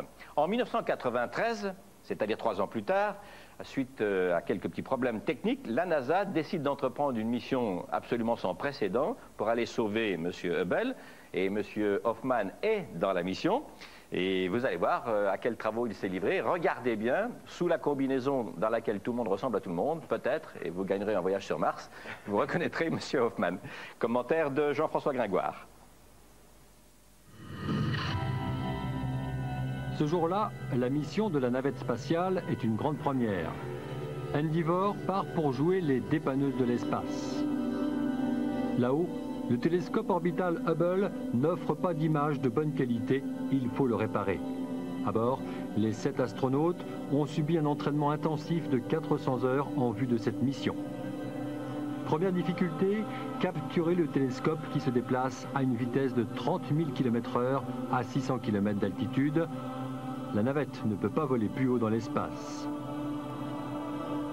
L'arrimage est réussi. La réparation va pouvoir commencer. Et l'équipage de la navette se lance dans une aventure inédite pour la NASA, une mission qui comprend plusieurs milliers d'opérations différentes. Parmi les plus importantes, le remplacement de la caméra et l'installation d'un nouveau dispositif pour corriger les défauts optiques du télescope. Un tel niveau d'activité dans l'espace ne s'était jusqu'alors jamais vu. Et l'apesanteur permet aux astronautes d'accomplir des efforts inimaginables sur Terre. La nouvelle caméra pèse plusieurs centaines de kilos. Elle est mise en place par un seul astronaute.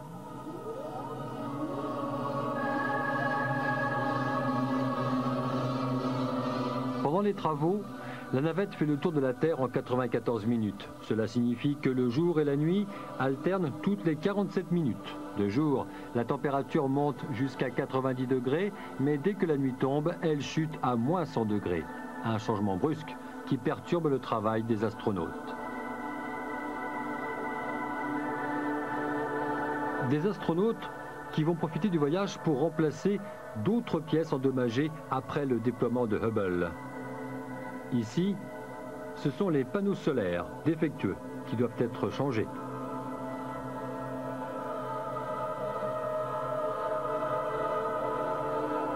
Les vieux panneaux sont largués dans l'espace.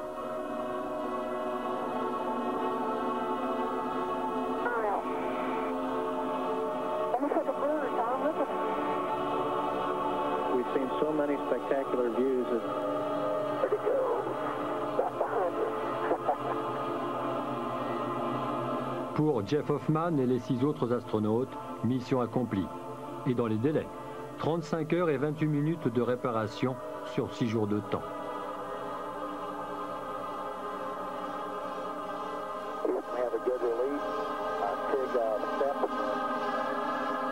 Remise à neuf, Hubble peut maintenant repartir sur son orbite. Une semaine s'est écoulée. Le télescope envoie ses premières images.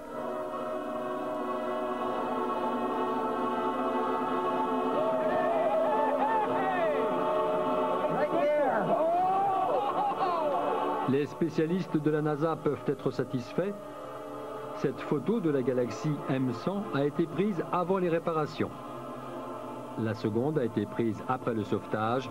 La mise au point est parfaite, l'image est nette. Hubble fonctionne enfin comme on l'espérait. Ça paraît vraiment extraordinaire, même si ça date déjà de quelques années, puisque c'est 93, donc 5 ans. Monsieur Hoffman, on vous a vu, vous n'avez pas changé d'ailleurs, hein, sans toute apparence, si vous passez cette petite référence.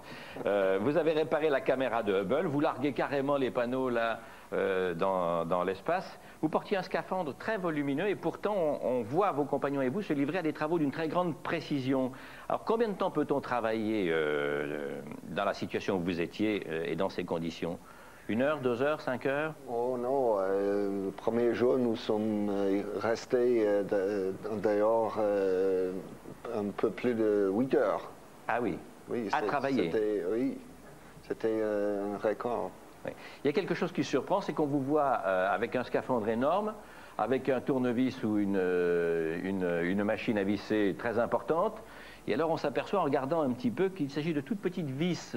Moi, je me demande comment là-haut, avec une machine aussi importante, on peut mettre vraiment son tournevis dans la tête d'une petite vis. C'est difficile, ça bouge, ça ne bouge pas? C'est très difficile parce qu'on a des gantes volumineuses, mais on essaie de développer des outils pour nous aider, des outils électriques. Et si les tâches sont bien désignées, sont bien faites pour le travail en scaphandre, on peut faire beaucoup. Oui. Il y a quelque chose encore qui m'a frappé. Quand on voit les panneaux solaires un peu déficients, on a l'impression que c'est de la gélatine molle. Mais un panneau solaire, dans ma mémoire, c'est quelque chose de dur et même d'un peu épais, de quelques millimètres, non? Non, c'était un autre type de panneau solaire. C'était très, très léger. Fin comme de la toile transparente. Oui. Et alors, c'est des panneaux qui sont enroulés comme du papier hygiénique. Et donc qui se déploient comme ça, comme des rouleaux. Oui. Moi, je veux dire que quand Jeff faisait ses réparations, j'étais au sol et j'étais un petit peu comme le mari qui attend la naissance de l'enfant. Lui était dans la salle d'accouchement. C'est surtout le père, hein? Le mari, on ne sait pas toujours, mais le père, oui. Ils ont fait un travail fantastique. Et il a fait un travail fantastique. Ah, où on voit la précision des gestes qui est vraiment extraordinaire. Avec la difficulté. Absolument. Et dites-moi, pourquoi vos panneaux solaires, ils bougent, puisque là-haut, théoriquement, il n'y a ni courant d'air ni rien? Non, parce que vous leur donnez une certaine impulsion. Il n'y a rien pour arrêter l'impulsion. C'est comme... C'est le coup de tournevis, quoi. Ça, c'était l'impulsion de l'évacuation de notre fusée, parce que nous devions bouger pour éloigner de... Donc il y a une poussée de gaz. Oui, de la navette. De la navette. Oui. Madame Grenier, en août 97, Hubble a observé une planète jusqu'alors absolument inconnue à l'extérieur de notre système solaire. Elle s'appelle TMR, trait d'union, IC. Merci au passage pour le nom poétique. Ah oui. Qui est cette planète? Où est-elle?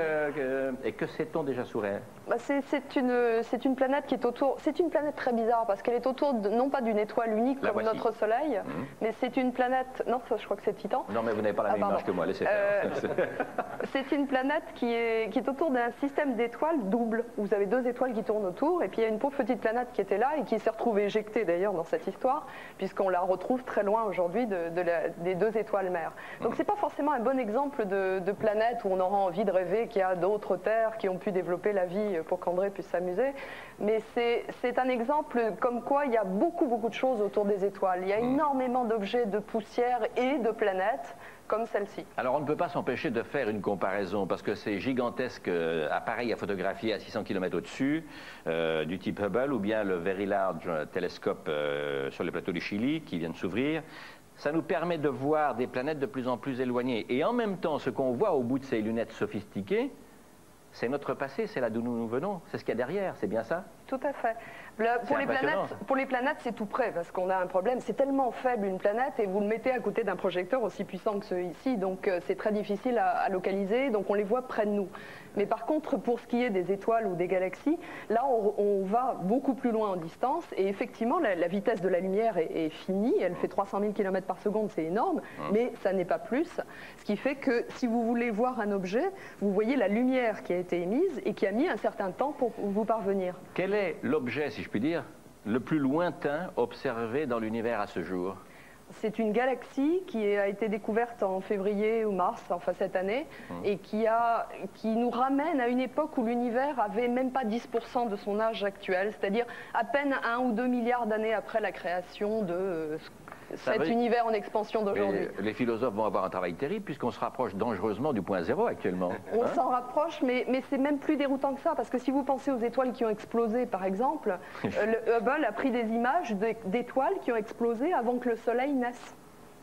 Hubble a photographié ces dernières années, parce que c'est merveilleux d'entendre ça, hein, des étoiles qui ont explosé avant même que la Terre et le Soleil soient créés. Avant que tout ça existe. Voilà, tout à fait, parce qu'on les voit suffisamment loin et le temps que l'information nous parvienne, c'est long. Monsieur Braque, vous êtes venu avec votre petit galet? Non, la photo, oui, mais pas... alors on va essayer de voir la photo du plus... Pas dans ma poche, non. Ah, vous ne vouliez pas, oui. Quel est le plus vieux galet de la Terre enfin, quel est le plus vieux galet retrouvé sur la Terre? Où a-t-il été trouvé et que vous a-t-il appris? Il a été trouvé au Groenland, à Isua, et il est vieux de 3,8 milliards d'années, donc la Terre avait environ 700 millions d'années, et ce galet nous indique très clairement qu'il existait à cette époque de l'eau courante, puisque ce galet était façonné par de l'eau courante. Il met du temps, mais le voilà le galet, oui. Ouais. Et il y a également dans ces sédiments des carbonates, donc il y avait du gaz carbonique de l'atmosphère, et on sait également qu'il y avait du carbone, et ce carbone pourrait être d'origine vivante. Donc de ce petit caillou qui pèse combien? Oh, quelques grammes. Vous avez déduit un certain nombre d'idées tout de même déjà. Oui, la vie a pu démarrer il y a 3,8 milliards d'années. Mais ceci est un indice indirect. Nous n'avons pas de traces fossilisées de bactéries. Les bactéries fossilisées, donc les microbes qui ont été emprisonnés, qui sont morts, eux vivaient avec certitude il y a 3,5 milliards d'années. Donc la Terre avait 1 milliard d'années. Et ça, nous sommes sûrs, et il y a 3,5 milliards d'années, la vie existait, mais toujours des microbes. Nous descendons tous de microbes, hein, de bactéries. Et la vie est restée bactérienne pendant 3 milliards d'années. Donc nos ancêtres étaient des microbes. 90% de nos ancêtres sont des microbes. Quand on vous entend les uns et les autres, récits dont on ne se lasse pas, on se demande pourquoi les terriens que nous sommes ne prenons pas un plus grand soin de l'eau, qui est vraiment l'alma mater, c'est-à-dire la source de toute vie.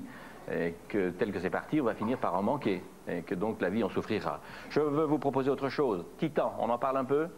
En octobre dernier, Américains et Européens lancent dans l'espace un vaisseau spatial qui est baptisé Cassini-Huygens, dont vous avez d'ailleurs une maquette sous les yeux ici, si on veut bien vous la montrer.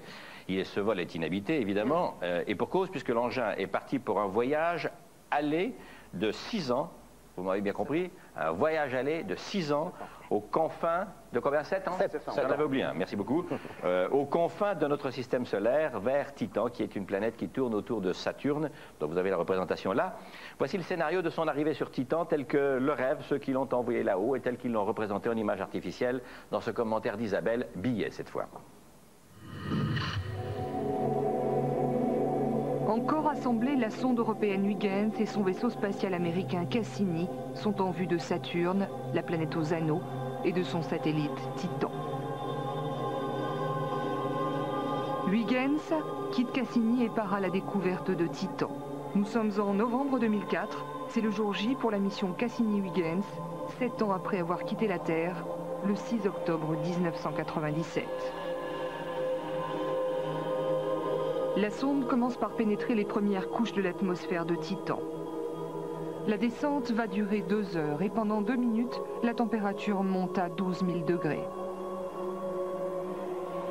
La vitesse tombe enfin à 1400 km/h et pour freiner sa chute, Huygens lâche successivement 2 parachutes. Pendant sa descente, la sonde communique les premières informations sur l'atmosphère qu'elle traverse.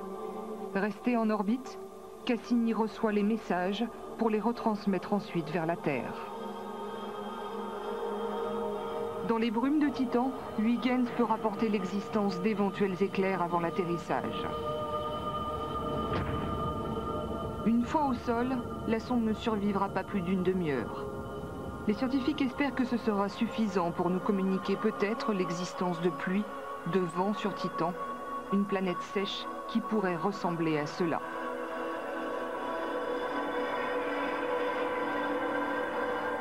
À moins que l'atterrissage ne soit en fait un amérissage. Certains chercheurs pensent que Titan est un océan d'hydrocarbures. On ne sait pas encore ce qu'on va découvrir, mais Huygens doit aussi nous faire parvenir des vues de la planète mystérieuse. Titan, où l'atmosphère ressemble à celle de notre planète il y a 4,5 milliards d'années, avant l'apparition de la vie. Alors, Madame Grenier et vous, Monsieur Braque, depuis quand connaît-on Titan? Depuis quand sait-on que Titan existe? Je crois que, là j'avoue que j'ai un trou, je crois que c'est avec avant Voyager, on l'a vu depuis la Terre. Quelqu'un vient au secours de Madame Grenier? Oui, c'est Huygens qui a observé Titan au XVIIe siècle. Et c'est pour ça qu'on a donné... C'était un peu avant Voyager, ça faut bien dire, oui. Oui, non, largement, oui. C'est pour ça qu'on a donné le nom de Huygens à cette sonde qui va aller atterrir. Oui, et depuis quand datent les premières indications, je dirais, contemporaines, photographiques, hein? Ça, c'est Voyager. C'est Voyager. Le regain vraiment d'intérêt pour cette Lune, c'est depuis Voyager, puisque les premières photos n'ont rien montré, et ça, c'était passionnant. Qu'est-ce qu'on sait, Madame Grenier et Monsieur Braque, et qui d'autre veut s'en mêler sera le bienvenu, qu'est-ce qu'on sait de cette Lune qui tourne autour de Saturne? Sorte de Lune, en tout cas. C'est une grosse lune, un petit peu plus grosse que la Lune, et elle a une atmosphère, et c'est surtout son atmosphère qui passionne les gens, parce que c'est une atmosphère d'azote, comme celle de la Terre, et c'est une atmosphère qui est à peu près aussi dense que celle de la Terre. Donc pour quelqu'un comme André, c'est quelque chose, il fait très froid, moins 180 degrés, et donc ça va être quelque chose, on va essayer d'étudier la chimie de cette atmosphère, alors qu'elle a évolué un petit peu plus lentement. C'est un énorme réacteur chimique à l'échelle planétaire. On peut voir là en grandeur réelle, grandeur nature, le devenir de molécules. Malheureusement, il y fait trop froid pour que la vie puisse apparaître et malheureusement, il n'y a pas d'eau, il n'y a pas d'oxygène, donc pas d'eau et il est totalement impossible qu'une vie de type terrestre s'y développe. Mais il peut s'y développer une vie tout à fait exotique qui utiliserait d'autres ingrédients que la vie terrestre et qui pourrait se développer dans l'atmosphère de Titan. Monsieur Bonnet? Alors, je vais corriger un petit peu ce qui vient d'être dit, parce que de l'eau... Vous avez reçu des nouvelles récentes? Oui, tout à fait. On vient de trouver de l'eau sur Titan. Grâce aux observations infrarouges qui détectent la molécule d'eau, on s'aperçoit que dans l'atmosphère de Titan, il y a de l'eau. Alors s'il y a de l'eau, j'allais dire il y a de l'espoir, de vie. Là où il y a de l'eau, il y a de l'eau. À moins 180 degrés, c'est de la glace, c'est de la glace d'eau. C'est de la oui, glace. mais vous m'avez déjà fait le même coup tout à l'heure sur une autre planète. On pourrait imaginer qu'il y ait de la vie souterraine. Oui, mais Mars était chaude dans sa jeunesse. Mars avait une atmosphère de gaz carbonique, un effet de serre important. Pour qu'il y ait de l'eau, il faut que la température soit au-dessus de 0 degré, quelle que soit la pression. Donc, puisqu'il y avait de l'eau à l'état liquide, il y avait donc une température qui était supérieure à 0 degré, donc tout se passait bien. Mars ressemblait beaucoup à la Terre il y a 4 milliards d'années.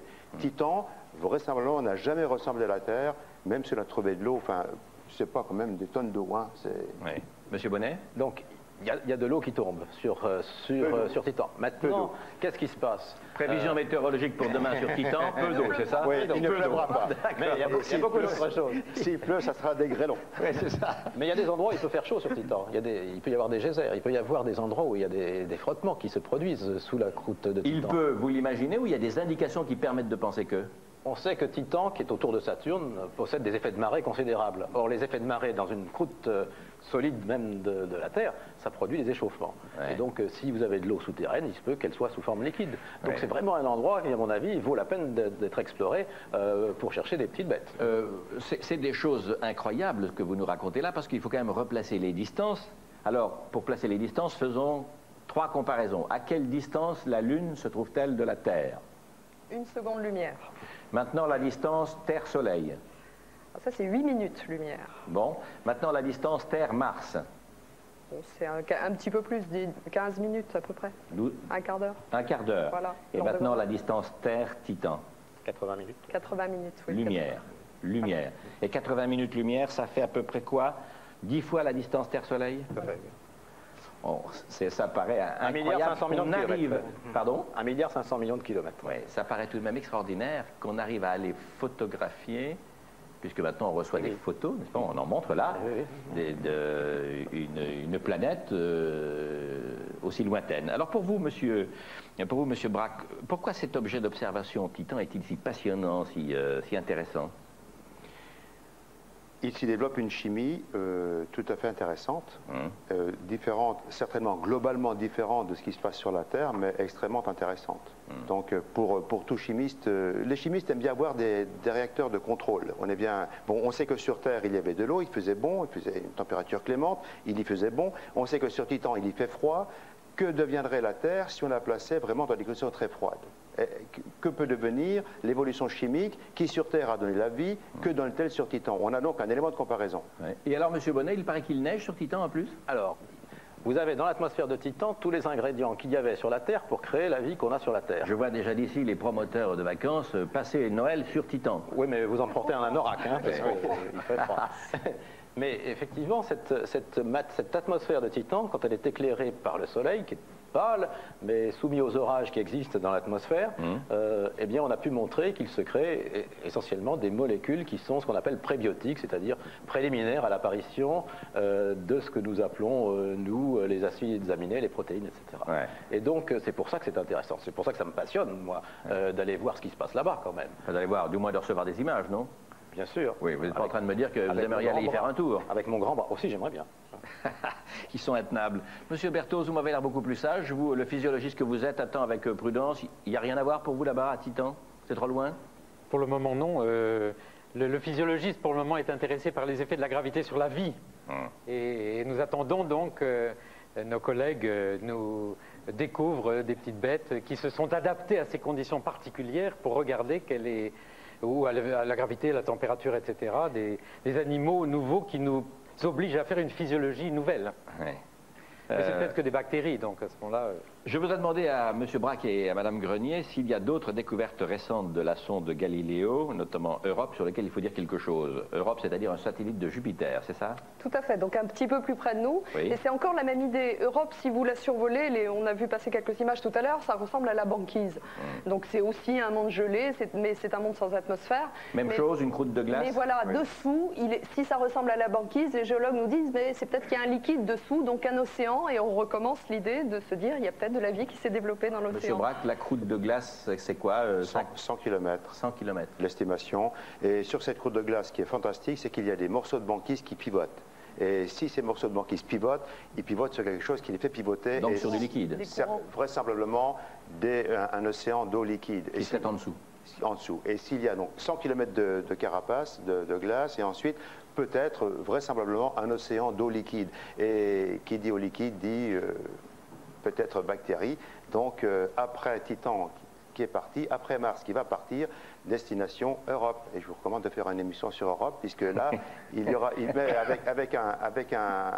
avec certainement... Il y a beaucoup de gens qui me demandent des émissions sur l'Europe en ce moment, d'ailleurs, mais c'est pas la même chose. Non, mais c'est Europa, mais on l'appelle Europe pour... Bon. Et donc, le défi technologique, c'est de percer avec un petit robot 100 km de glace, l'amener à faire des analyses in situ et d'envoyer les messages à la Terre. Ouais. Mais c'est en cours de développement, enfin en cours de réflexion et de conception à la NASA et à l'ESA également. Et au fond, toutes ces choses que nous savons, toutes ces informations recueillies, toutes ces impressions rassemblées, ou en tout cas, quand je dis d'impression, les scientifiques ne travaillent pas sur des sensations, ils travaillent sur des connexions d'indications. Est-ce que tout ça a pour but et seul but de savoir d'où nous venons, d'où vient la vie et quelle forme de vie existait avant la vie sur Terre, c'est ça? C'est évident. C'est évident. Enfin, pour un chimiste et un biochimiste, la vie est fantastique au niveau chimie. Alors, montrer que cet acte chimique formidable peut apparaître chaque fois que vous avez de l'eau, mais ça, c'est mourir en sachant cela, c'est mourir avec joie. Alain Berthoz, il n'est pas question de mourir, mais il est question de joie. Tout à fait, il est question de joie. Et effectivement, pour nous aussi, toutes ces recherches que nous pouvons faire ont aussi pour but de comprendre comment s'est constituée la vie, même dans des organismes aussi complexes qu'un homme. Monsieur Bonnet. Moi, je crois qu'il faut rêver, ça c'est tout à fait essentiel. Je crois aussi qu'il faut comprendre pourquoi on fait tout cela. On explore pour effectivement comprendre le milieu qui nous entoure. Imaginez une fourmilière dans laquelle on donne un coup de pied, et les fourmis qui se mettent à réfléchir, qu'est-ce qui s'est passé, etc. Donc elles vont peut-être trouver que... En général, elles se sauvent d'abord. Elles se sauvent d'abord, et puis elles réfléchissent après. Ouais. C'est un petit peu ce qui s'est passé avec le Big Bang. On ne voit que le coup de pied, mais on ne voit pas ce qui s'est passé avant, ni s'il y a d'autres Big Bang, etc. Donc il faut comprendre. Et on comprend pourquoi. Pourquoi est-ce qu'on veut explorer et comprendre? C'est pour prévoir. On veut prévoir ce qui va nous arriver. On veut prévoir si la vie telle que nous la connaissons va évoluer, de quelle façon elle va évoluer, de quelle façon va évoluer le temps sur notre planète, de quelle façon va évoluer notre système solaire, de quelle façon va évoluer notre Soleil, notre univers. Je ne voudrais pas jouer les philosophes de boulevard, mais vous ne trouvez pas qu'il y a une singulière contradiction dans l'attitude des humains de cette fin de siècle sur cette pauvre petite planète? Dépenser une telle énergie, solliciter une telle somme d'intelligence pour prévoir ce qui va nous arriver dans quelques milliards d'années et ne pas s'occuper ou s'occuper si mal de la façon dont se déglingue notre planète actuellement grâce à l'action de l'homme. Non, vous avez raison. Il y a une contradiction terrible. Mais comprendre ce qui s'est passé sur Mars... Ceci n'empêche pas cela, mais je veux dire... C'est pas une contradiction. C'est pas une contradiction. Comprendre ce qui s'est passé sur Mars, c'est peut-être prévoir ce qui peut nous arriver à nous. C'est le seul moyen qu'on a de comprendre, c'est d'aller voir à côté. On ne peut pas s'amuser à refroidir la Terre, la réchauffer. Il faut aller voir à côté. Ça fait 10 ans que nous faisons tous des émissions sur la détérioration de la couche d'ozone. Au début, on nous a pris pour des fous. Ensuite, des gens sérieux sont venus confirmer. Et maintenant, ça fait 10 ans que ça dure. On ne fait toujours que si peu de choses pour réduire ce danger. C'est lamentable, effectivement, et on essaie tous d'envoyer un cri en disant SOS. Oui. Mais par contre, c'est fondamental d'aller essayer de comprendre pour essayer de voir si on a déjà joué aux apprentis sorciers. Vous pensez que ceci nous accélérerait la transformation de nos attitudes? Probablement. Nous rendrait plus prudents? C'est évident. On peut rêver que si on dit vous me désespérez. Dans vos visages de poète avec des yeux d'enfant illuminés, M. Braque me dit, on peut rêver. Absolument. Si, en se penchant sur le passé de la vie, on démontre que la vie est apparue dans de l'eau relativement propre et que la qualité de l'eau est indispensable au développement de la vie, je pense que le message est clair quand même. Ça veut dire que, attention, si on salope l'eau, on court à la catastrophe. Parce que vous pensez que ce n'est pas encore démontré? Ben, apparemment, quand on voit le comportement de certains politiques et de certains citoyens, on peut se demander s'ils ont pris conscience que l'eau est un bien précieux. Le bien le plus précieux. Le plus précieux, un des biens les plus précieux. Plus précieux que le pétrole. Oui. Plus précieux que le plus précieux. Oui. Monsieur Bonnet, les Européens ont un grand projet, encore un autre pour le début du 3e millénaire. Il s'appelle Rosetta. De quoi s'agit-il? Alors ça, c'est vraiment le retour à l'interprétation des hiéroglyphes de l'histoire du système solaire. Car Rosetta, c'est une mission qui va aller atterrir sur une comète et qui va regarder une comète de près. Les comètes, on a vu sur les petits films d'animation que vous avez vus tout à l'heure, ce sont les briques élémentaires du système solaire. Ce sont les objets qui ont formé vraiment le système solaire.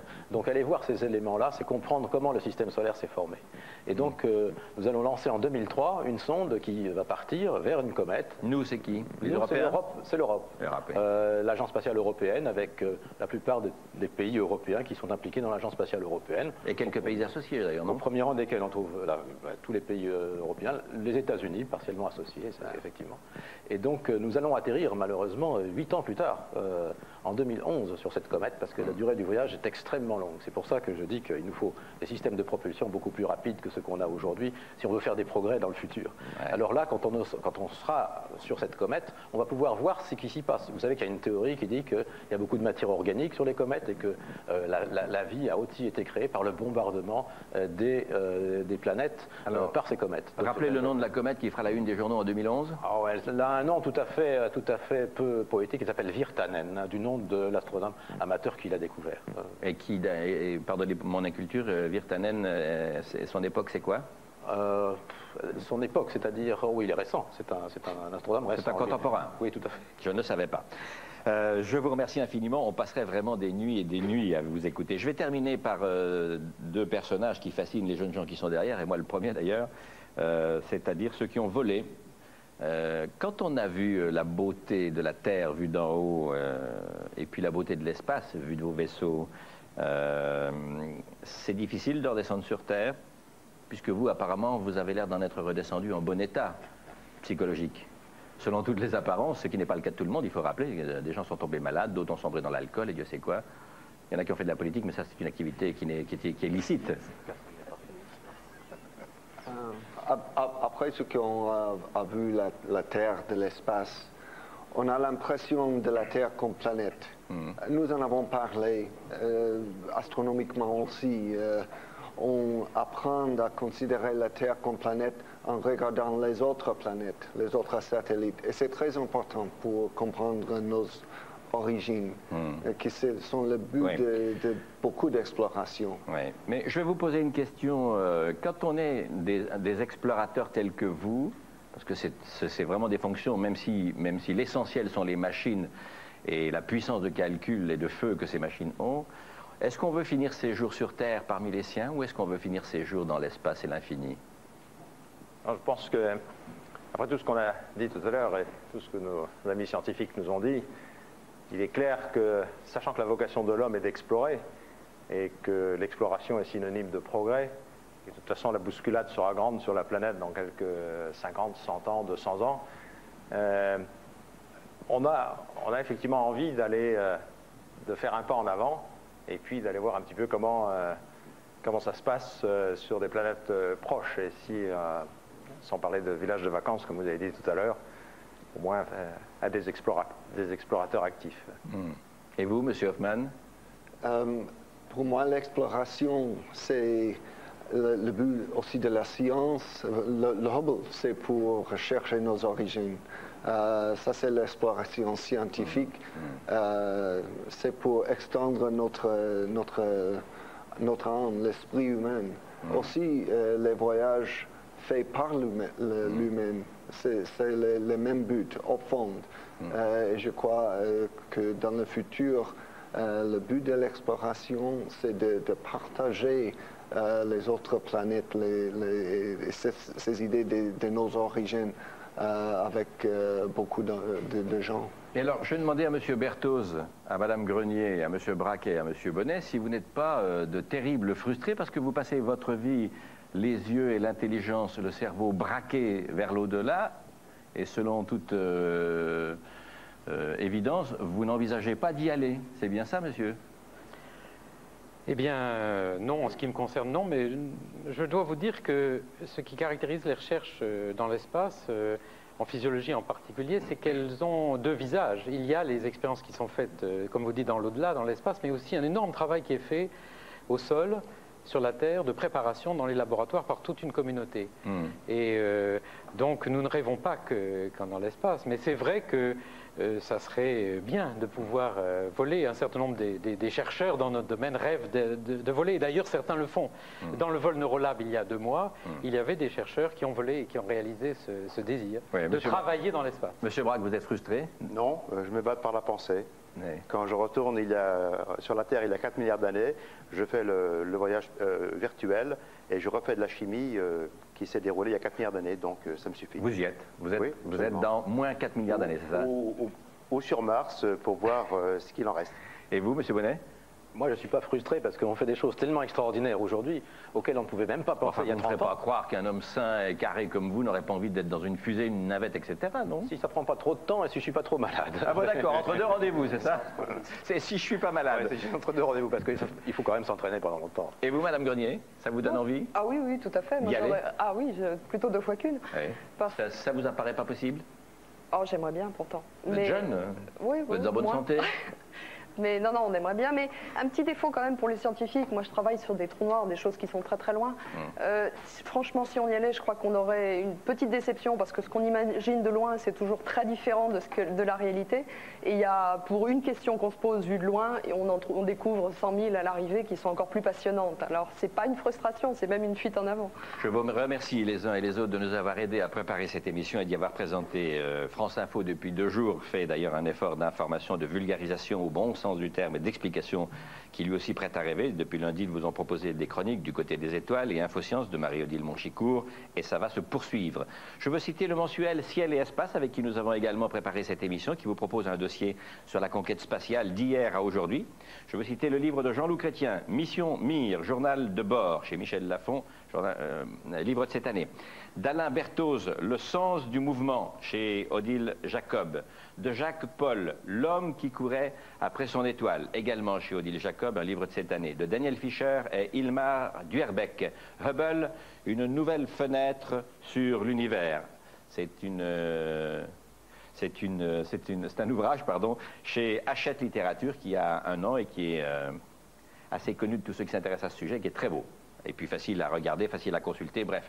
De M. Tuan, Trinh Xuan Tuan, Le destin de l'univers, collection découverte chez Gallimard, un livre de l'an dernier. Je veux vous signaler aussi le festival Air Espace à Megève, qui se déroulera cette année du 7 au 12 juillet, donc c'est imminent, sur le thème de, je le cite, Mir, la paix dans l'univers. Moi j'aurais mis un point d'interrogation, mais là apparemment il n'y en a pas. Je voudrais encore vous donner une autre indication. Il y a 2 semaines, nous avons exposé devant vous, à propos de la Nuit des Hommes Libres,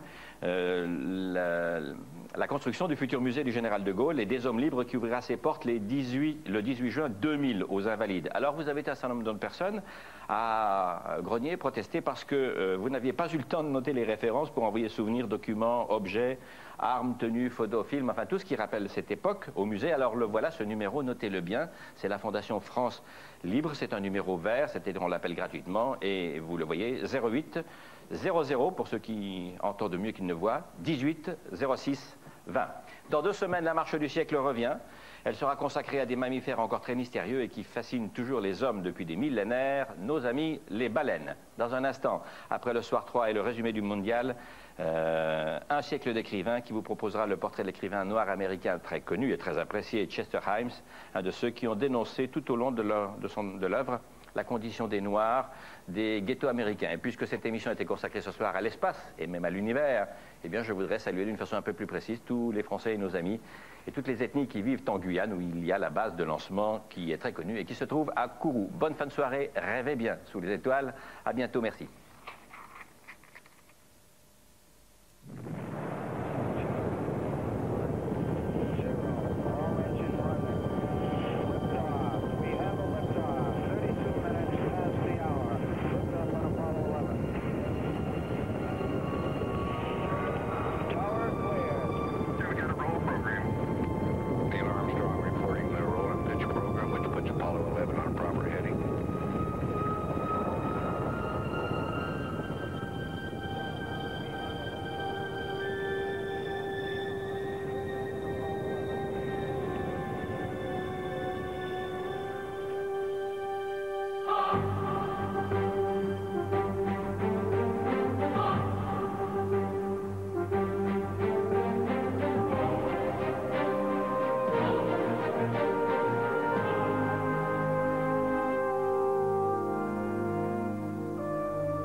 could read my mind, love, what a tale my thoughts could tell. Just like an old-time movie about a ghost from a wishing well, in a castle dark or a fortress strong with chains upon